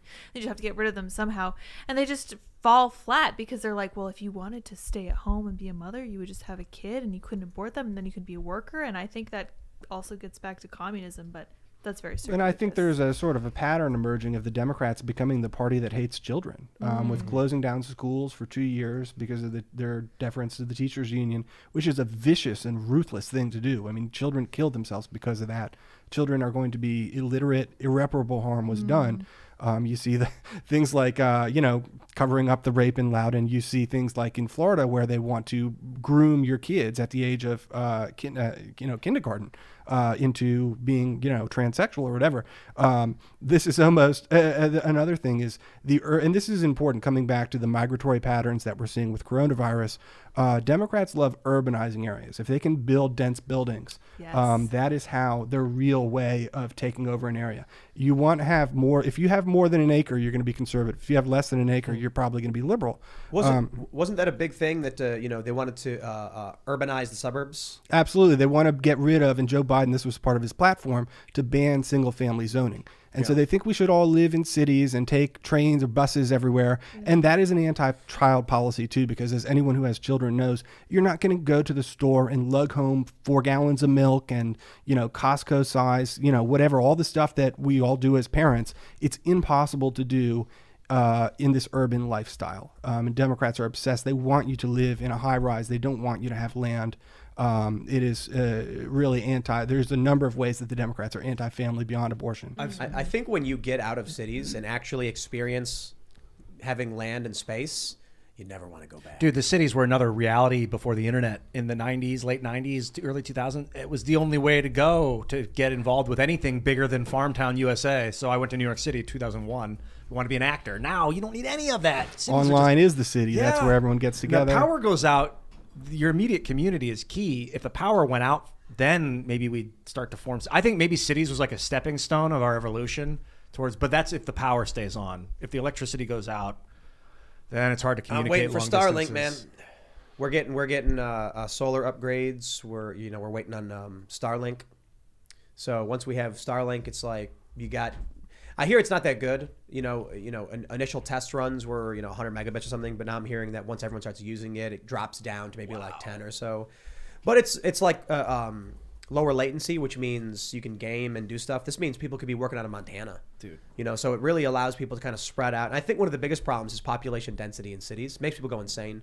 No freedom.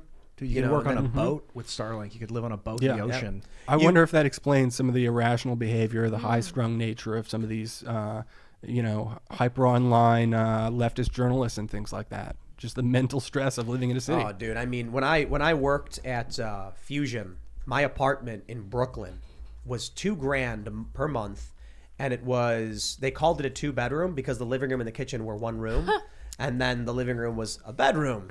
So it was a 2-bedroom. It was a 1-bedroom, but that's how they do it. I know a bunch of journalists who lived in railroad apartments. You ever see a railroad apartment in New York City?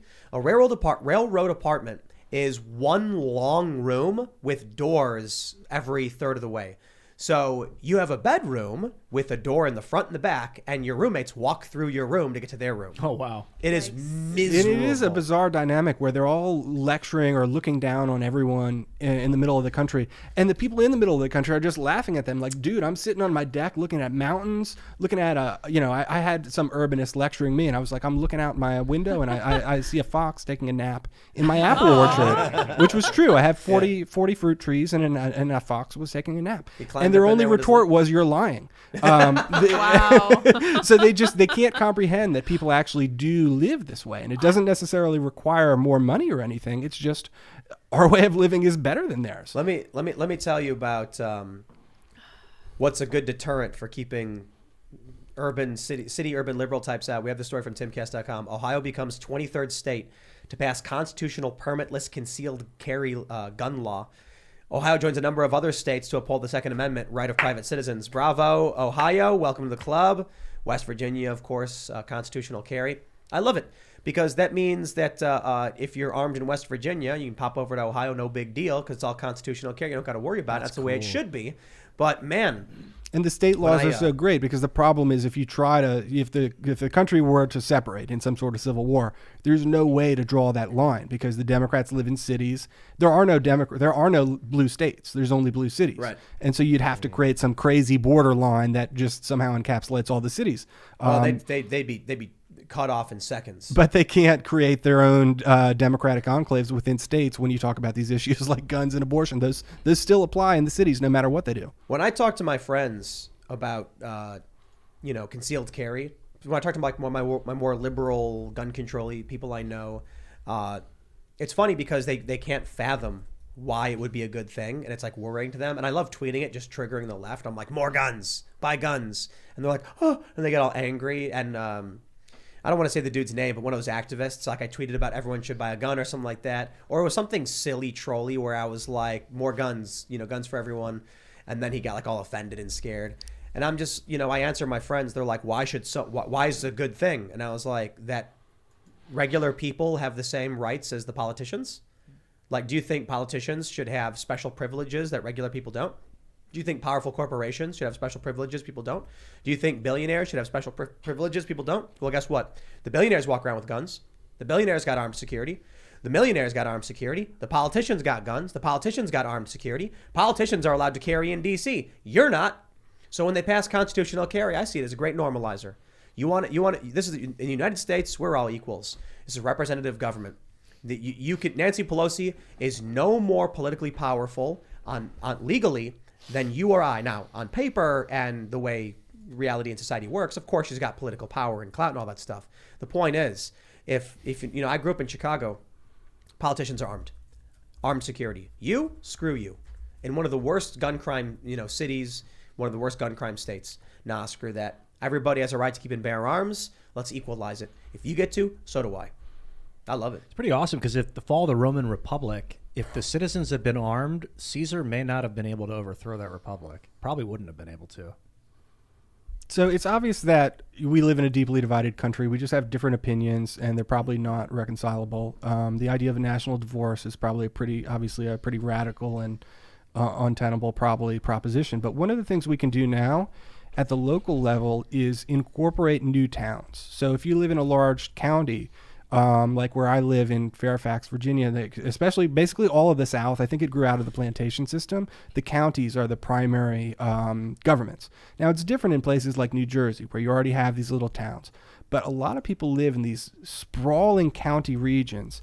And one thing you can do is start incorporating new towns and smaller local governments that better reflect your needs. So if you want to live in a communist utopia, go for it. And if you want to live right next door in the right-leaning town, go for it. But Republican states can empower basically to create a new city that can have its own police force, its own laws, its own prosecutor, its own everything, tax rate. You usually need it to be granted a charter from the state. Yeah. So what Republican legislatures need to do is say, look, if any geographical boundary, and you can create it on your own. You can just say, look, these 100 square blocks or whatever, draw your own boundary on a map. You put it on a ballot, you get a referendum. If 51% of people want to form a new town, boom, you have a new town. You run it the way you want. So we got Freedomistan out in West Virginia. I think you need, 100 people, residents, to form a town? Is that what it is? Maybe. So then we'll once we reach that number of people, we'll be like, how would you like to be a city? And then we'll incorporate Freedomistan, and then we'll have a town, and then we'll start creating laws like you can't censor people. And of course, a town of 100 people will still have very little weight against the might of, say, Twitter or whatever. But it'll be really interesting to see how our city's police force deals with filing, legal paperwork with the state. They're in violation of city law, how they'll respond to it. And of course, schools is one of the big ones here. Oh, that's good. Schools will be fun, because we're going to, everyone will basically agree on what schools are supposed to be and what they should be. Schooling? That kind of? Well, no, I mean, if we have a school district and we incorporate a town, we're going to be like, CRT, get out. I don't care if you teach kids about So we talked with one of our guests about this because he was like, you want to ban people learning about critical race theory, and I'm like, no, we want to ban the indoctrination of kids under the ideology of critical race theory. If you came to me and said, I would like my child to read a book about critical race theory and the Bible and Marx and which one was Adam Smith, whatever. If they want to read Adam Smith, I'd be like, by all means, let's teach the children about the ideology of Adam Smith and Karl Marx. Let's teach them about the ideology of these critical race theorists, not indoctrinate them. Let's teach them basic math first, because we haven't managed to even do that yet. Yeah. No, absolutely. I mean, it's funny how we're having a conversation about complex ideological ideas when these kids in fourth grade should be learning division. And that's the issue with all this stuff in the schools. It's designed to distract from the fact that we've got 11% kids proficient in American history, 24% in math, 36% in reading. Those are deeply embarrassing. And so we bring critical race theory in, and it says tests aren't real, objectivity isn't a real thing, wanting the right answer is a function of whiteness. It's really just a distraction. It's all about the whole debate over critical race theory has really been a bit of a a distraction. That's the whole. It comes down to the academics. When you're doing your book, Race to the Bottom, would you just constantly uncover it? Like, what were you uncovering when it came to the distraction of CRT? Yeah, I mean, that's what I thought it was first. The shutdown was insane. So many families were devastated. Like, how are you supposed to work and watch your kids at the same time? Does anyone even care?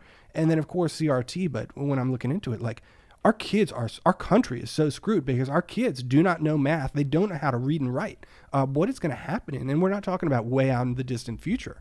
Those statistics I just mentioned are for 12th graders. So they're going to be voting next year. They're going to be employed next year. This is the most imminent national security threat to our country. Math is interesting. It's a language. I think of it as like if you miss a week of homework and you don't follow like what the term means, then when they use the term next week, you don't know what they're talking about, and you have to learn the language as you go. Yeah. So like if you miss 3 or 4 days of math, it's hard to catch up without learning because they teach you terms. They're giving you a language class basically.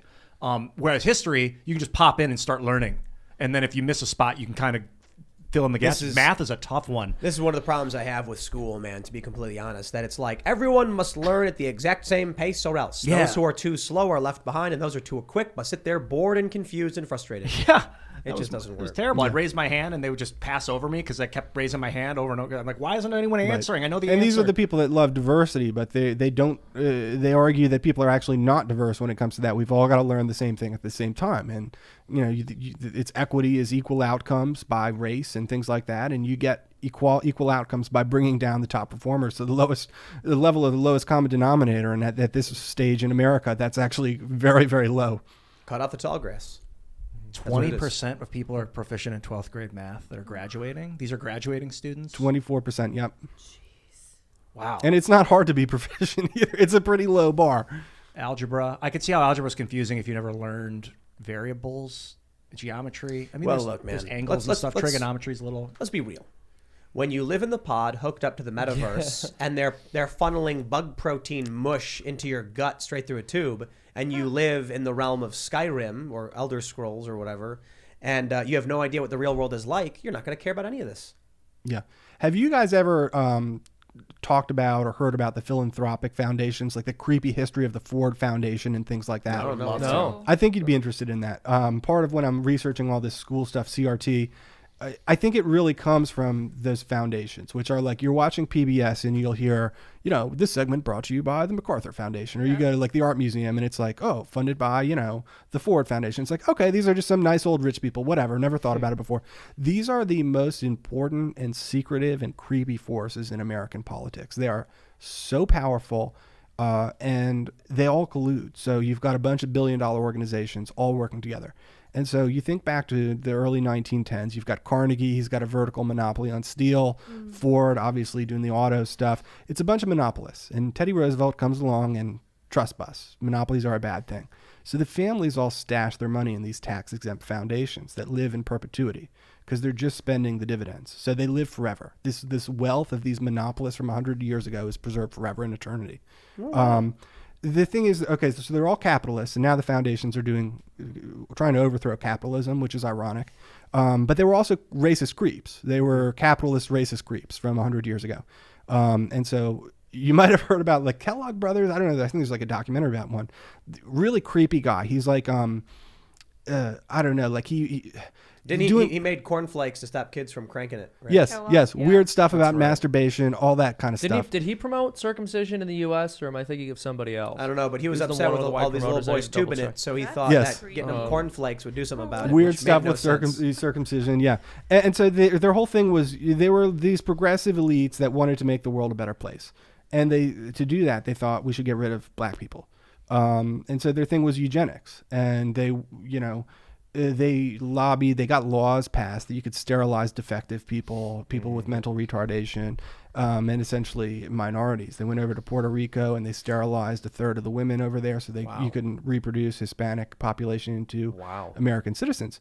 And so by the 1940s, the Rockefeller Foundation had this 7-acre warehouse on Long Island where they had boxes showing the family trees of every American family for the purposes of seeing who had good genes and which had genes we should get rid of.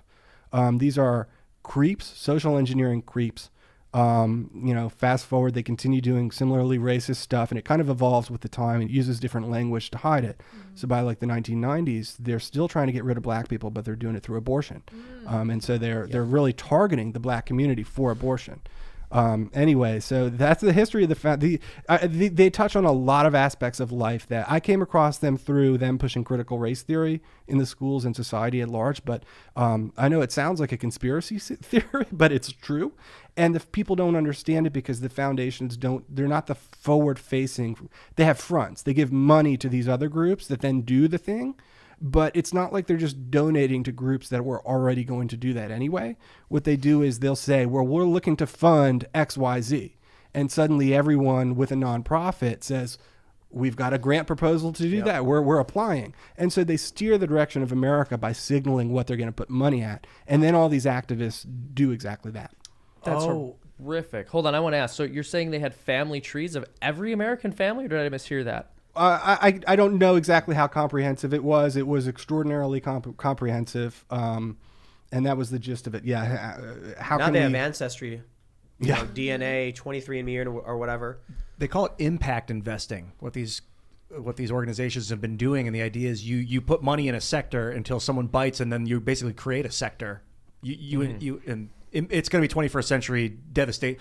Impact economy is on its way. This is something Alison McDowell talks a lot about. It's definitely, you see it in YouTube where people will even just people getting funded. Like, you make a video about X gets more views. You might want to make another video about X. Yeah. Who knows where those views are bots or what? But somebody is giving you that impact. It's really, really easy to throw money behind a YouTuber that you like and allow them to keep doing it through the shadows. You can. So I haven't used YouTube ads in some years, but back in the day when I was working more in marketing, you could go on YouTube, find a YouTuber channel you wanted to advertise on, and advertise directly on their channel. That means you're funding them directly without them realizing it, whether it's intentional or not. Maybe you're like, hey, I want to sell these rock'em sock'em robot things modeled after the Young Turks, so you'd put it on their channel so that their fans would buy it. That also means that you could buy garbage ads for no reason and just put $1,000 into their channel, which they get a portion of, I think 65 or 70%. So there's ways to shadow fund certain personalities you like. So it used to be that when it came to journalism, they wouldn't go to a journalist and say, do as you're told or else. They would find someone who already wrote lies and say, want a job? Nowadays, what they do is they find YouTube channels that fit the agenda or what they like, and they make sure the advertising money is going good for them, and they don't realize that these YouTube channels that are doing well don't realize they're actually being funded by these organizations. Mm-hmm. Yeah. Going back to what you were saying about these left-wing progressive organizations that from the get-go were involved with the eugenics project, it's interesting because the left likes to play this game where anytime you point to something that the progressive movement did in the past, they say, well, that was conservative or more conservative because it happened in the past. But we as modern progressives don't believe in that. So a progressive at that time would not have been on that side of the issue, despite the fact that the progressives of that era were quite clearly on that particular side of the issue. And so the left can pick up any horrific idea they want. And when it turns out to be a complete disaster for everyone, instead of losing any credibility, they just get to say, well, no, we're forward thinking, so we tried that, it didn't work. But that's completely missing the point. We have to be careful about which new ideas we're willing to try out because they can be absolutely disastrous if you haven't vetted them properly. And it's no mystery that many of the most horrific tragedies to befall humankind in the 20th century were a result of progressive thinking. Especially centralized thinking. Centralizing eugenics is massively dangerous. I understand the idea of finding a spouse that you want to procreate with, and that's a form of eugenics. You're choosing your bloodline stuff. So that's okay. That's not too far. But when you become the authority and you're like, I want these people to have sex with these people and these people never to have kids, that's danger. Because who's making that call? You should watch Attack on Titan.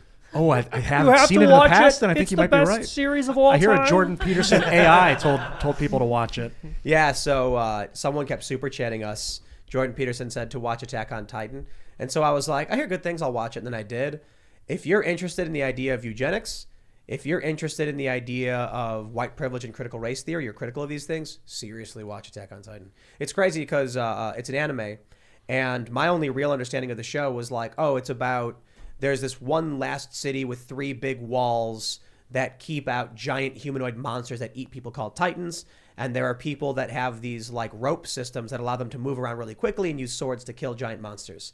Yeah, I like anime. Full Metal Alchemist was pretty awesome. I was a big fan of Naruto. But I was like, maybe I'll watch it. Mm-hmm. Then when I heard the robot, Jordan Peterson robot, tell me to watch it in the super chat, I decided to watch it. And then I realized it's actually a political thriller that touches on the ideas of eugenics, of ancestral sin and oppression and white privilege, and it tackles all of these ideas.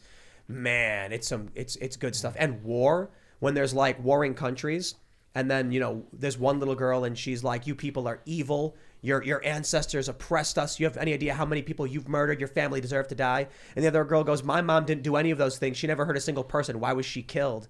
I'm just like, if Jordan Peterson did watch it, he really would tell people to watch it. Because like the white privilege element of it and the authoritarianism, I was like, man, it really is a good show. Plus, there's giant humanoid monsters that fight each other, so you get that. Cool. Yeah, it's a spectacle. Cool. But it's really interesting to hear you say it that way. I mean, they essentially the far left views conservative as just a different word for bad. Yeah. So when they do bad things, they were being conservative, even if they were explicitly doing them in the name of progressive ideology, which they were. I mean, back in the 1910s, there was this sense of, what do you call it? Noblesse oblige. The rich people, they wanted to use their wealth to make the world a better place, and they had this trust in science, which became social science. And so they started doing these weird studies. And so the Ford Foundation wiretapped a jury room in a major criminal trial and illegally spied on Americans. And they made a little spreadsheet and wrote their little PhD style paper on why essentially we shouldn't have juries in America because people are stupid. And so these are a bunch of, college professor types that think they know better than everyone. There's this, that's really the progressive ideology, is that we know better. If we could master plan everything, the world would be a better place. And so that's really what the eugenics came from. And there was no moment. I mean, I would maybe buy it if they said there was some moment where the foundation shifted from conservative to liberal and we apologized and there was this transformation. But you can go through every decade. They do the same thing. In the 60s, they went into New York City and they had this idea that we should have segregated schools in the black neighborhoods. And they said, well, really what we want is integration, but the blacks are going to have to prove that they're capable of living in our society first. And so they use that bizarre logic to actually take New York City backwards and create segregated schools. And they had them do very similar stuff to what we're doing in the schools now, where it's all like self-directed learning. No one's actually sitting them down and actually teaching things. And so the result was predictable. The kids did horrible. They pitched it like these poor kids in Harlem are going to be reading James Joyce because they choose to. That's not what happened. The schools failed. And they blamed the Asians somehow, because the Asians had nothing to do with it, but they blamed them. And so their excuse was, look, we're the liberal Ford Foundation. We wanted to integrate New York City, but we had to do the opposite and segregate it. Yeah. And so now you have critical race theory where they're saying, showing up on time and working hard and determination and doing homework. Those are all not part of black culture. They're white attributes. It's the exact same thing. There was no reckoning. There was no shift from conservative to liberal. The language has changed, but the result is the exact same. It's the perpetuation of this elite status quo. And, the surest way to keep, a black underclass in place is to make sure they don't learn basic academics. Wow. Extremely well said. Extremely well said. Have you written about these foundations extensively? Because I would love to read more about this. This is that's fascinating. Part of my book, Race to the Bottom. And Okay. it's a book about schools, but it's one of those things you start looking into schools and you go down this rabbit hole, like everything. So there's this, there's a million, because people think it's all about Loudoun, and that's like one of the weirdest things. I just wrote about Loudoun because that's where I live, right? I mean, there's other reporters that they did the same thing. We're all just being lazy, honestly, and looking at our own school district because it's easiest. The schools, the problems are everywhere, and there's a nationalizing element to it, right? There's 13,000 school districts. How is the same weird stuff happening in all of them? Mm-hmm. And that's where I came upon the foundations. Yeah, well, and the interesting thing is that even in red states and places like West Virginia, we're seeing school boards get taken over by woke cult members. Mm-hmm. And what happens is when they run for school board, they don't say they're Democrat or Republican. They lie, or they just keep it under wraps. Oh, we're going to teach your kids, and then as soon as they get in, it's wokeness. Yeah, it's interesting. You were being a little bit self-deprecating, and you said you looked at your own school system because that was easier and you're being lazy. But I would argue that that's exactly why we need to have a system which encourages people looking at their own system and what's local to them, because it is easier to solve problems on the local level. But for whatever reason, we've really bred a way of thinking throughout our culture that you have to be paying attention to what's happening in every other part of the country except for yours. Yeah, and I mean, a couple of back in 2019. I mean, I spent my career as a DC journalist, and I thought I'm like at the in the center of it, covering Congress, covering all this important stuff. And I realized like local government is actually more important. So I just straight up quit my job and started focusing on this local stuff because no one was paying attention to it. And that gives, I mean, and honestly, it's a little silly that a lot of us in America sit around and talk about our opinion of the president and things like that when we can't really have much of a say, like the average Joe. But where the average Joe can have a say is at the local level. And yet we just thought it was boring. We thought it was lame, and no one was doing anything. It created this vacuum that was filled by a bunch of creeps. Well, and it's interesting. Well, they know that the average Joe can have an effect at the local level, which is exactly why they try to smear people like the man whose daughter was raped and tried to stand up to the school board about it. And it's why they want the FBI to classify parents who speak out against the school board or speak up for their children as terrorists. Did that dad like make a mistake by getting angry and screaming? Who couldn't? I think he was actually more restrained than probably the average person would be. And, he didn't come forward and tell his story even after that. It wasn't until I called him, and he tried to have faith in the system, but the prosecutor wound up trying to put him in jail for disorderly conduct. And this is a BLM Soros-funded prosecutor who ran on a campaign of, she let like an attempted murderer out like the week before.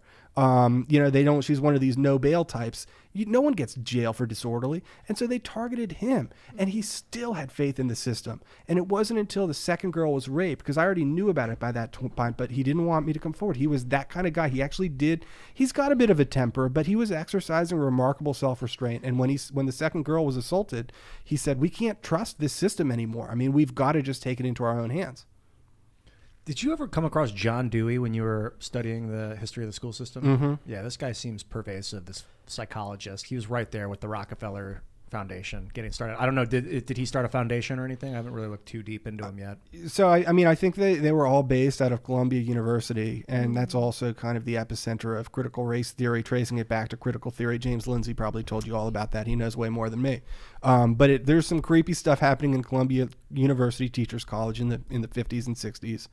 And a lot of bad stuff came out of there, and that's where the foundations basically started funding social science, which is not a real science; it's just activism. Yeah. But they create a lot of papers that get before these local governments and things like that. And so you can go to all these meetings of your town council or whatever, but they put this paper. It looks really complicated. It's got a lot of jargon in it, and that's one of the things with the schools too that struck me is they have their own language that is designed to keep people out. It creates a barrier to entry because you don't know their acronyms, and I learned about all that through the course of writing the book. The acronyms are stupid. I can explain them all. I know what they mean, but for the regular people, they're not missing out on anything. The language is artificially and needlessly complex for the sole purpose of keeping regular people out of their own town government. We should have you on with James Lindsay, at some point, talk about all this stuff. But for now, we must go to Super Chats. So if you haven't already, smash that like button, subscribe to this channel, share the show if you really like it.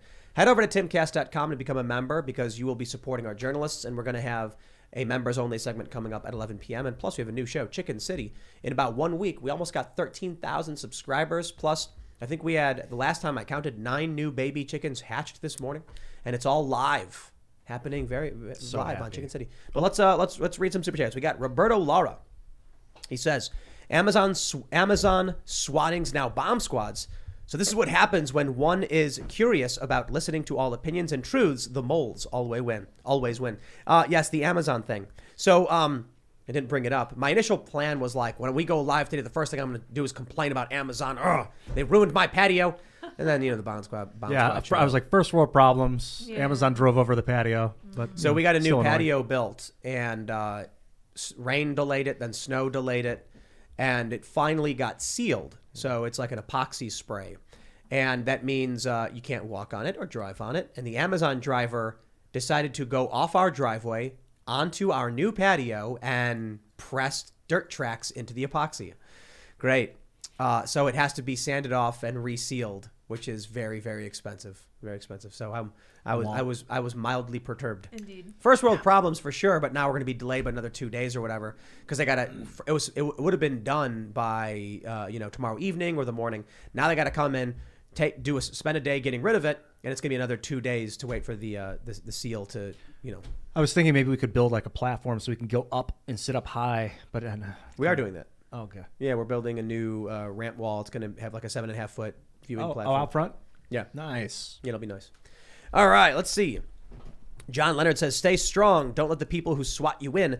Ian, keep rolling 1s and 20s. I find you to be one of the best parts of the show, even when I disagree with you. I'm extreme. Let's see. Angela Richter says, what mystery is Seamus praying? So I was praying the glorious mysteries of the Rosary. What was that? So there are different mysteries of the Rosary. Basically, they are moments from the life of Christ and the narrative of his life that you meditate on. Oh. For each decade of the Rosary that you pray. All right. We got this one here for Ian. Jeremy says, I listened to the show on audio the next day, so I apologize. I didn't do anything day of. But this is appreciation for Ian's straight 20s yesterday. Whoa, look at that. Holler back. We just got a super chat that looks really big. It says COP 400,000. I'm not sure. I saw that.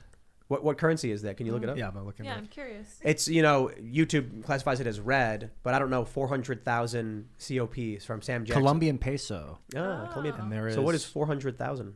Well, let's see. Find out. 1, 2, 3. So I would say 10,000 is $1, or 5,000 is $1.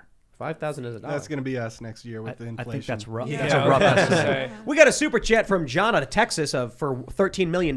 Thanks, John. I'll get myself a beer. $105. Sam Jackson says, hey, Tim, love your show. Was wondering if you could help some fans out. Freedom Jobs Business Coin is launching an amazing app tomorrow for the cryptocurrency of the parallel economy. Would be awesome to get a shout out if you have a sec. Thanks so much. Well, if people are interested, there it was. Otherwise, I'm not too sure what that is, but let's read some more. Check it out. All right. Let's see. What is that? Cats Turbo says, where are the emails and videos Pelosi is holding in regards to J6? Total BS. Truth needs to be told. Yeah, they're withholding a bunch of information, aren't they? Is that what's going on? I'm not don't sure. know. No? Yeah. Luke, do you know anything about that or not? I don't know. Well, we'll look into it, I suppose. Yeah. Okay, let's see what we got. Daryl Dothero says, Luke, please comment on George Webb investigations, Imran Awan. Is that something you're familiar with? Anything about that? It's just this like crazy guy. Oh, all right then. Let's see. Let's grab some other super chats. Lauren Taylor says, this swatting stuff is nuts. Wish the best. I have some training I'd love to share. Please look up resume on Spin the UFO. Lauren the Gunsmith firearms trainer. Oh, all right. Cool. Well, Lee, if you want to check that out. I will check it out. Jay Schartzer says, Biden has 1,041 days to prove he is the worst president of all time, so don't count him out. Come on, man. That's a good point. When I say he may be the worst, he still has a lot more time. He's gonna. He might be the best. The best. The best president.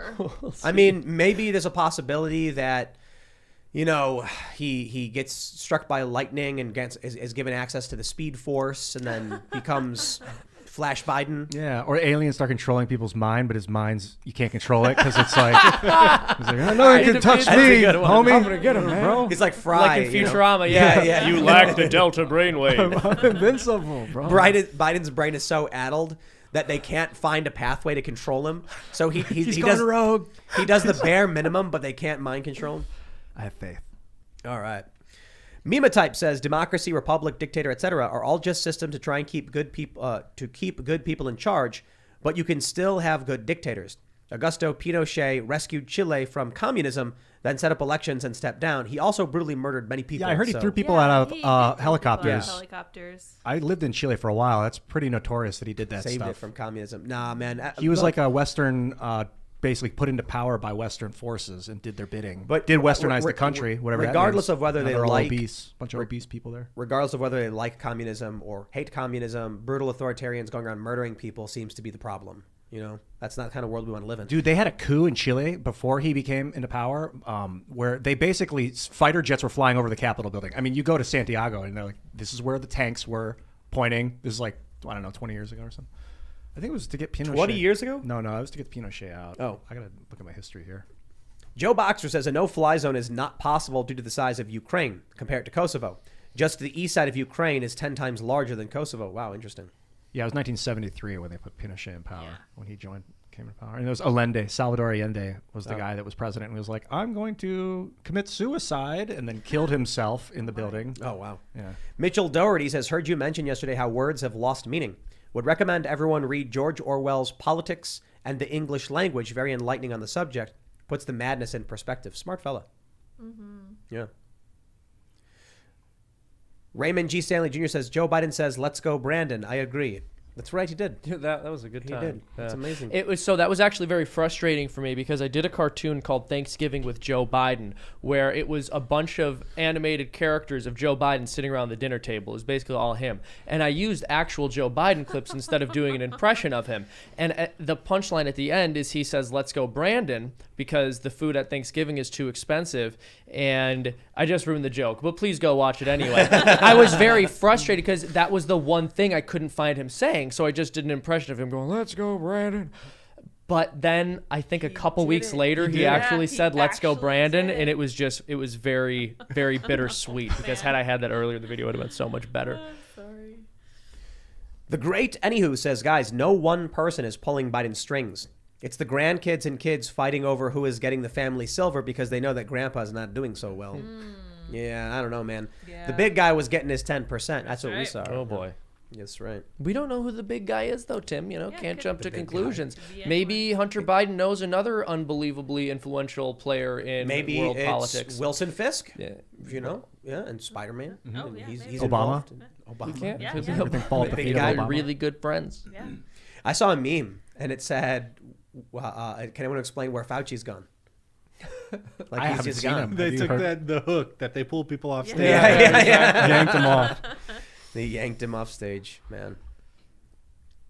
The Wrong Writer says, voted in the last election based on all the candidates' tweets and social media. They don't get my vote if they exhibit city urban liberal type. Yeah, I agree with that. I do a few things whenever I get text messages from Democrats text me all the time, probably because I made donations to like Andrew Yang and Tulsi Gabbard back in the last election. And I'm like, you should probably look at who I donated to before texting me, because then they always do these things where they're like, hello, Tim, I hate Lauren Boebert. Will you donate to me? That's like basically what they send me. But typically I'll respond with how many genders are there? And they don't respond. Or I'll respond with, I like guns. So it's just, Yeah, so I have never donated to any left-wing campaigns, and I'll get those text messages as well. Really? Yes. See, the Republicans got no game, dude. That's right. Exactly. That's Keep it. going. If Seamus is getting progressive texts, I know. But I'm not getting it from honestly, just stop. Just I don't care. I think campaign texts are just annoying. But then again, the kind of person who votes Democrat is the kind of person who would vote based on a spam text message, so it probably does work for them. Yeah. Raymond G. Stanley Jr. says, Tim, cheers to you and the crew for maintaining your composure in light of all the attacks on you. Luke, what a different story. Luke, what a diff story you have to take home. I think maybe we're missing some words there, so I don't know if it's coming through properly, but, Raymond G. what's it? Stanley. Yeah. He sends a lot of super chats. I like Maybe you, it's a Ray. fixed one. Yeah, you're right. You're great. Lysandrin says, Donald Trump for the House of Representatives, then the Speaker of the House, then impeach Biden, Harris, and Trump is in the driver's seat again. Trump doesn't need to be elected to the House to become Speaker of the House. My understanding is that the representatives can just elect him as Speaker of the House. It can be anybody. So if the Republicans win, they could do that. Anybody, like they could make you the speaker? Yeah. Oh. Well, they should do it. I don't think Trump would, though, because Trump is running. On the Nelk Boys podcast, he was like, they asked, are you going to run 2024? And he goes, well, federal election laws prohibit me from saying things unless, but many people will be very happy. They'll be very, very happy. Maybe he was saying his haters will be happy, though, Tim. That's we can't true. jump to conclusions. Yeah, that's true. But that's why he gets away with, he's going to run. I wonder if what we're going to see is Joe Biden burns the country to the ground, or Joe Biden almost burns it to the ground. Populist Republicans win their primaries. Republicans take over in November, do just enough, because I don't really have a lot of faith in Republicans, to stop the country from completely burning to the ground, and then Trump comes in and pulls us out of a tailspin. Hopefully it won't burn. I think this is an opportunity for American democracy or republicanism to show itself to functioning as it's built to function. We have checks and balances, because if you get one bad authoritat in office, you get one bad president, you need other branches to keep it in check. So we will find out if it was built right. Here's a very important super chat from Joseph Suchta. He says, skate or die. Absolutely. Yeah. Well, guess I'll die. I love that game. For me. Did you guys What play are you Skate or talking about, Die? Seamus? You're like pro. No, it's true. I'm actually really good at You are, yeah. rollerblading. If you guys want to watch that vlog, Aggressive inline. aggressive. You got to make it sound inline. cooler. It's No, aggressive. but it's not inline, right? I'm That number means- one wait. aggressive Oh, okay, I was thinking inline of roller skater skating. Yeah. boy of all time. We did a bit where we had Brett, who's No, actually- it was real, Tim. Don't do this to me. Why are you going to expose Well, no, me on air? I'm never going to come on your podcast again. It was a bit where Brett was not wearing your clothing. Exactly. And did Thank not you, Ian. skate around looking That's like right. you. That's what I call a 20. Thank The you. best Ian. part of that bit was that whenever Seamus landed a trick, he yelled his own name. That's like some kind of Pokemon. How else are people supposed to know that I'm doing the trick? I go, Seamus! Right? Because you're wearing a helmet. Cowabunga! You got to yell your own name. Exactly. That's the only way people know. Yeah. Seamus. Oh, good times. That was great. Yeah, we plan to do a bunch of other ones. I was thinking it would be hilarious if we hired like a legit like pro motocross guy and just did the same thing. Convince everyone that Seamus is really good. Yeah. And lots of stuff like What do you skydiving, convince people? deep rolls and stuff. Come on. What people don't realize too is like this guy sitting here. He actually doesn't even do Freedom Tunes. No. Yeah. no. Wait, what? Yeah. Yeah, that's Someone right. else. I guess I Seamus don't. is just an actor. It would I'm be just an great to get actor. you to a stunt. I'm a crisis actor. I was put. It's definitely a crisis. I actually animated with my left hand. I'd like to see you do a front roll flip, like in a stunt. Well, I was going to make it happen. You've seen me do that. That's how I rolled into the Again, podcast again. studio. All right. Because you get better every time you do it. Insert name here says, "Hi Seamus, Tim, and extras. If the U.S. commits Civil War II, Electric Boogaloo, what states other than CA do you think would balkanize?" I don't know.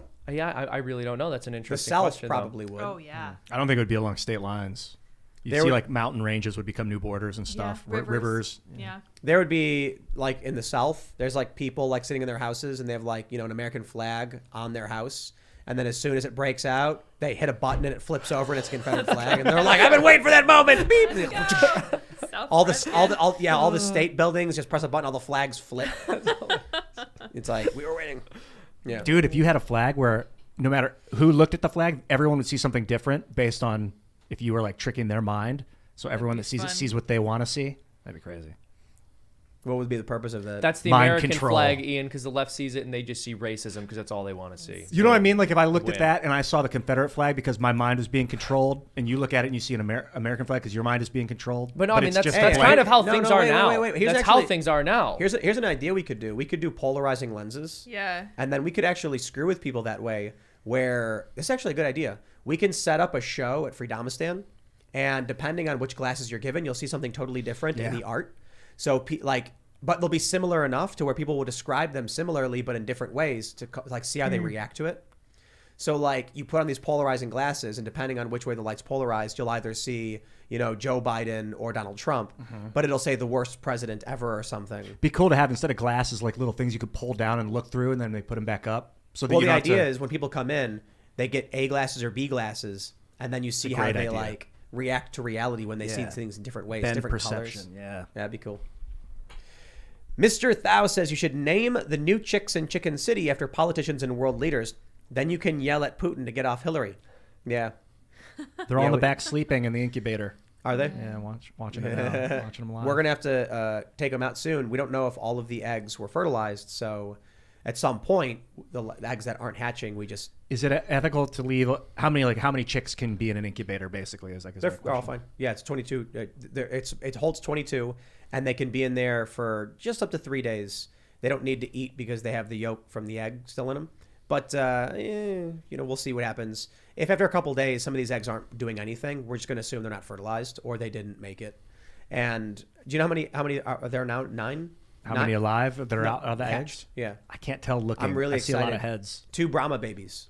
They're the ones with hairy feet. They're So all I'm really laying excited down. for that. Yeah, they're all laying down. And it looks like Roberto Jr.'s a father. Congratulations, man. Yeah. Well, but that means that he was banging his dad's Well, girl. You know what I mean? I'm not going to judge. This is very I had to go complicated. and give a Only talk trace a circle. earlier to Roberto. I was like, "Hey, Roberto," and come over, and he actually walked over. It was funny. And then I was like, "So what happened was, some of the babies that were born look like what's called a black star chicken. When you breed a Rhode Island Red with a barred Plymouth hen, you'll get a boy will have a white dot on his head, and a girl will be all black. But we ended up with penguin-looking chicks. They have white chests, and they're all black, and that's not either. And then I realized, because my brother was like, I don't think those are black stars. And I was like, it must be Roberto Jr., because he's only half Rhode Island Red and half some other breed. I'm not sure. She's an Easter egger of some sort. So, and we know that he's been, kicking it with Roberto's girls. So we think that sneaking into the hen house. That's right. That's right. I hear there are 11 hatched so far. 11. Yeah, not 11. That's half. So what are you going to do with the chickens when they stop laying? Because I have chickens, and when they get to 3 years old, you got to make a decision. Are they just going to be freeloaders, or are you going to do something about it and get some fresh ones in? Oh, look, this is the original cast of Chicken City. I mean, these are celebrities. They're gonna stay there and do whatever they want forever. They got more important jobs than just laying eggs. That's right. Yeah, they're the stars of the show, man. That's right. But the roosters, unfortunately, have to be retired. That don't mean killed, but we're setting up an all-boys dormitory over at Freedomistan, and it's just going to be roosters. They're useless eaters. So Yeah, that's true. actually, I'm really interested to see what happens when we have 30 full-grown adult roosters. It's going to be interesting. Yeah, because I have no intention of killing or eating them. It's going to be a party. Unless we have to. It'll be great to have. Yeah. But it's going to be really interesting to see this horde of really I'm not sure a fox will go anywhere near them. Normally a fox will kill a rooster. But if you got Roosters? 30 roosters No I wouldn't way. mess with it. and they're all screaming yeah. nonstop, that's going to be interesting. Without a weapon, if you went in there and they all attacked you, that would be bad news. You'd get messed up. So my understanding is, because I've talked to a couple breeders and I've read it online, you can house an unlimited number of roosters with other roosters so long as there's no hens nearby. As soon as you put a girl in the mix, they start killing each other to get that girl. So that's where it's... I have Americana chickens that give you red, white, and blue eggs. Although Really? the red is more brown and the Really? blue is more green, but they call them Americana. It's close enough. Is that great? What colors do the Easter eggers give you? green. Okay. Yeah, it's yeah. And then my brother bought some fertilized eggs, and there's a blue one. So I think there's a blue one.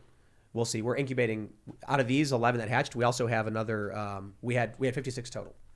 That's a lot of chickens. The silkies are so funny. You saw the silkies? Yeah. I know. I didn't see yours. I know what they look like. We got silkies. Yeah. So Ostrich or something. they look like llamas or whatever. But Yeah, you can't, I was just thinking that. My neighbors have alpacas, and it's the same deal. The ridiculous hair. I think they're- one of the TikTokers went to the White House has the same hair. Oh my gosh. but you can't put silkies in silky boys in with a regular farm breed because they'll peck the head and kill it. Wow. Yeah. Yeah, you got to look up a picture of the silkies. They're nothing like it. I've never seen a And chicken they're so remotely goofy, man. They're the silliest, fluffy chickens. They like to be held. Yeah. Someone was telling me they're like the friendliest chickens. They're like the panda bears of chickens. I think. Oh Like, boy. Yeah. So we're gonna. So when you mix them with regular farm chickens, you get what's called a satin. So you get very soft feathers, and so we're gonna take once Roberto and Roberto Jr. are retired off to the dormitory, we're gonna put the full-grown silky rooster in to We got. Are you gonna get? sire Are you his gonna young. get any other animals when you move to West Virginia? goats Yeah. Yes, Dude, that's I what would I'm be doing down to have too. some goats Yeah. here in the meantime. and probably a dog. So I've got it's a multi-step process. It's really interesting thing about the production chains.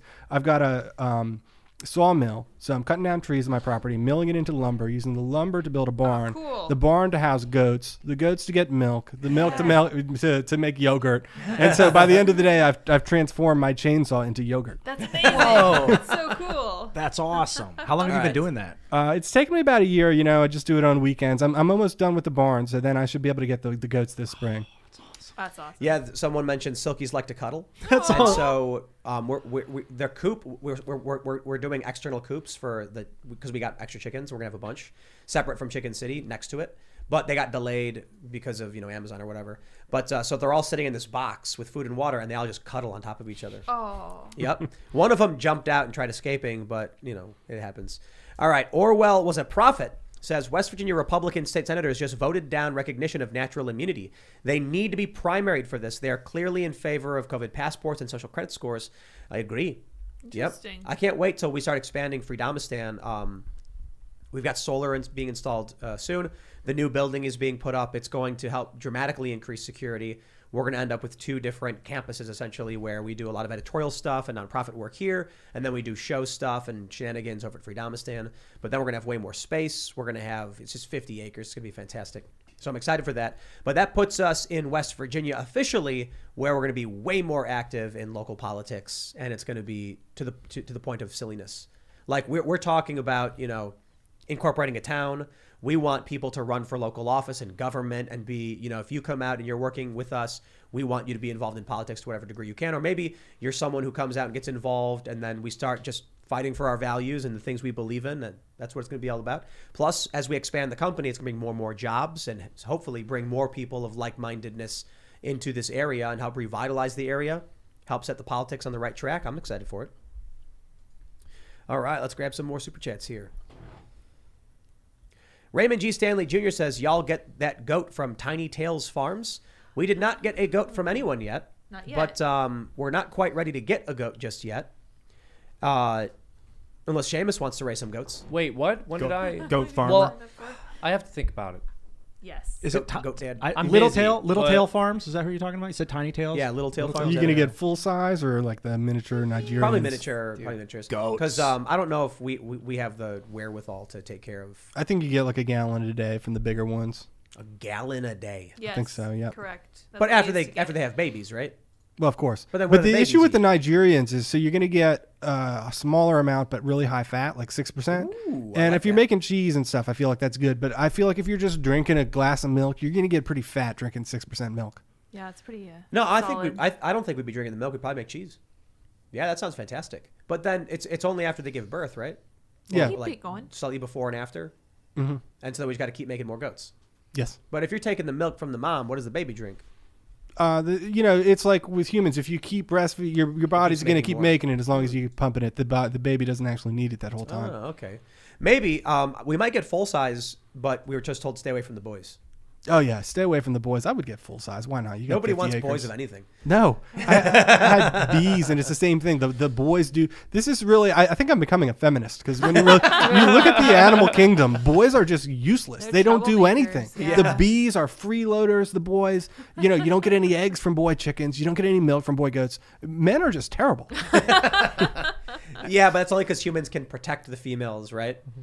I'll tell you what, chickens, roosters, they will sacrifice themselves to save their girls. They're heroic. Yeah, that's the craziest thing. Watching these videos of like the rooster attacking a giant snake, and like we had a hawk attack early on in our other, and the rooster yelled and then ran to the door and then waited as the other chickens all ran in, and then he ran in. Watch it. We throw food in, and the rooster will watch as the girls eat and just like look around and Chivalry isn't dead. yeah, right, man, yeah. the noble rooster. Now that also means he takes what he wants. That's right. Oh yeah. Put it too finely. You see them at sometimes like zoos. They got to put this like diaper / holster on the, Yeah, the to saddles. protect. Yeah, the Oh, wow. saddle. We have some of those. Otherwise, that skin's the feather's gonna fall off. He protects the girls, but they got to give There's him a, at a there's a cost. price. price. Okay. There's always a price. All right. Get a pair with Sully says, if you get a dog for farming or livestock protection, get a Maremma. Is it Maremma? They're fantastic shepherd dogs. Leave them out all year and they will be happy. Oh, yeah, we want to get a big sheepdog.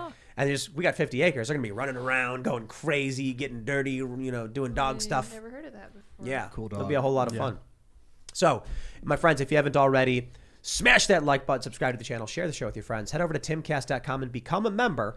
We're going to have that members-only show coming up for you. It'll be published around 11 or so p.m., so don't miss it. And as a member, you're just keeping all of this going, so we really do appreciate it, especially with everything that's been happening. And while you're waiting, go over to Chicken City. Just search for Chicken City on YouTube. I don't know if we have the URL for We it don't yet. have a short one yet, I don't No, think. but go to Chicken City on YouTube, and you can watch live. There's babies in the incubator. There's also the chickens that are sleeping, and you can watch that. And then, of course, at 11 p.m. at timcast.com, we will have that members-only segment. You can follow the show at Timcast IRL. You can follow me at Timcast. Luke, do you want to shout anything out? Race to the Bottom book. Check it out on Amazon. Right on. You got social media? Luke Rosiak on Twitter. Cool. Freedom Tunes. If you guys want to check out Freedom Tunes, we release. Don't check out Freedom every Tunes, third. no. You know what, Tim? you wanna. Now that you're not on there voicing Fauci anymore because he has He's gone. disappeared from the What about public my role? scene, well, You should do maybe a- he'll come back. Do a Wait, cartoon wait. of Fauci alone, like I'm an sure. oubliette, Look, you know? I'm Seamus, sure he'll Seamus, come back here's to the pitch. apologize at some point. Here's the pitch. How about, okay, hear me out. All right, I'm listening. Fauci alone, like Ian said, and he's crying, Singing. and I'll do the voice. have some It'll be ideas. like the good old days, man. gonna be I'll great. come back in. We'll sit here, we'll laugh. You know, You could be Trump needs to get paid, bro. I mean, you're telling You people get those residuals. You're telling people not to check Freedom Tunes out. Well, I'm starting to think you're not loyal to the brand here. I don't know, man. Loyal to the brand. I want Yeah, to check out Freedom Tunes. We release a new cartoon every Thursday, and last week I was very happy with the video we released for Thursday. It was about the ongoing genocide in Yemen and how the United States government has aided the Saudis in committing it. Wow. That's incredible. Thank you. Hey, follow me at iancrossland.net and hit me up on social media if you want to get in touch. I love you guys. See you later. All right, I looked up a Maremma, and they're an Italian sheepdog that looks super friendly and dignified, and I kind of want to get one now. So thanks for that recommendation. You guys may follow me on Twitter and minds.com at Sour Patch Lids. We will see you all over at timcast.com. Thanks for hanging out. Bye.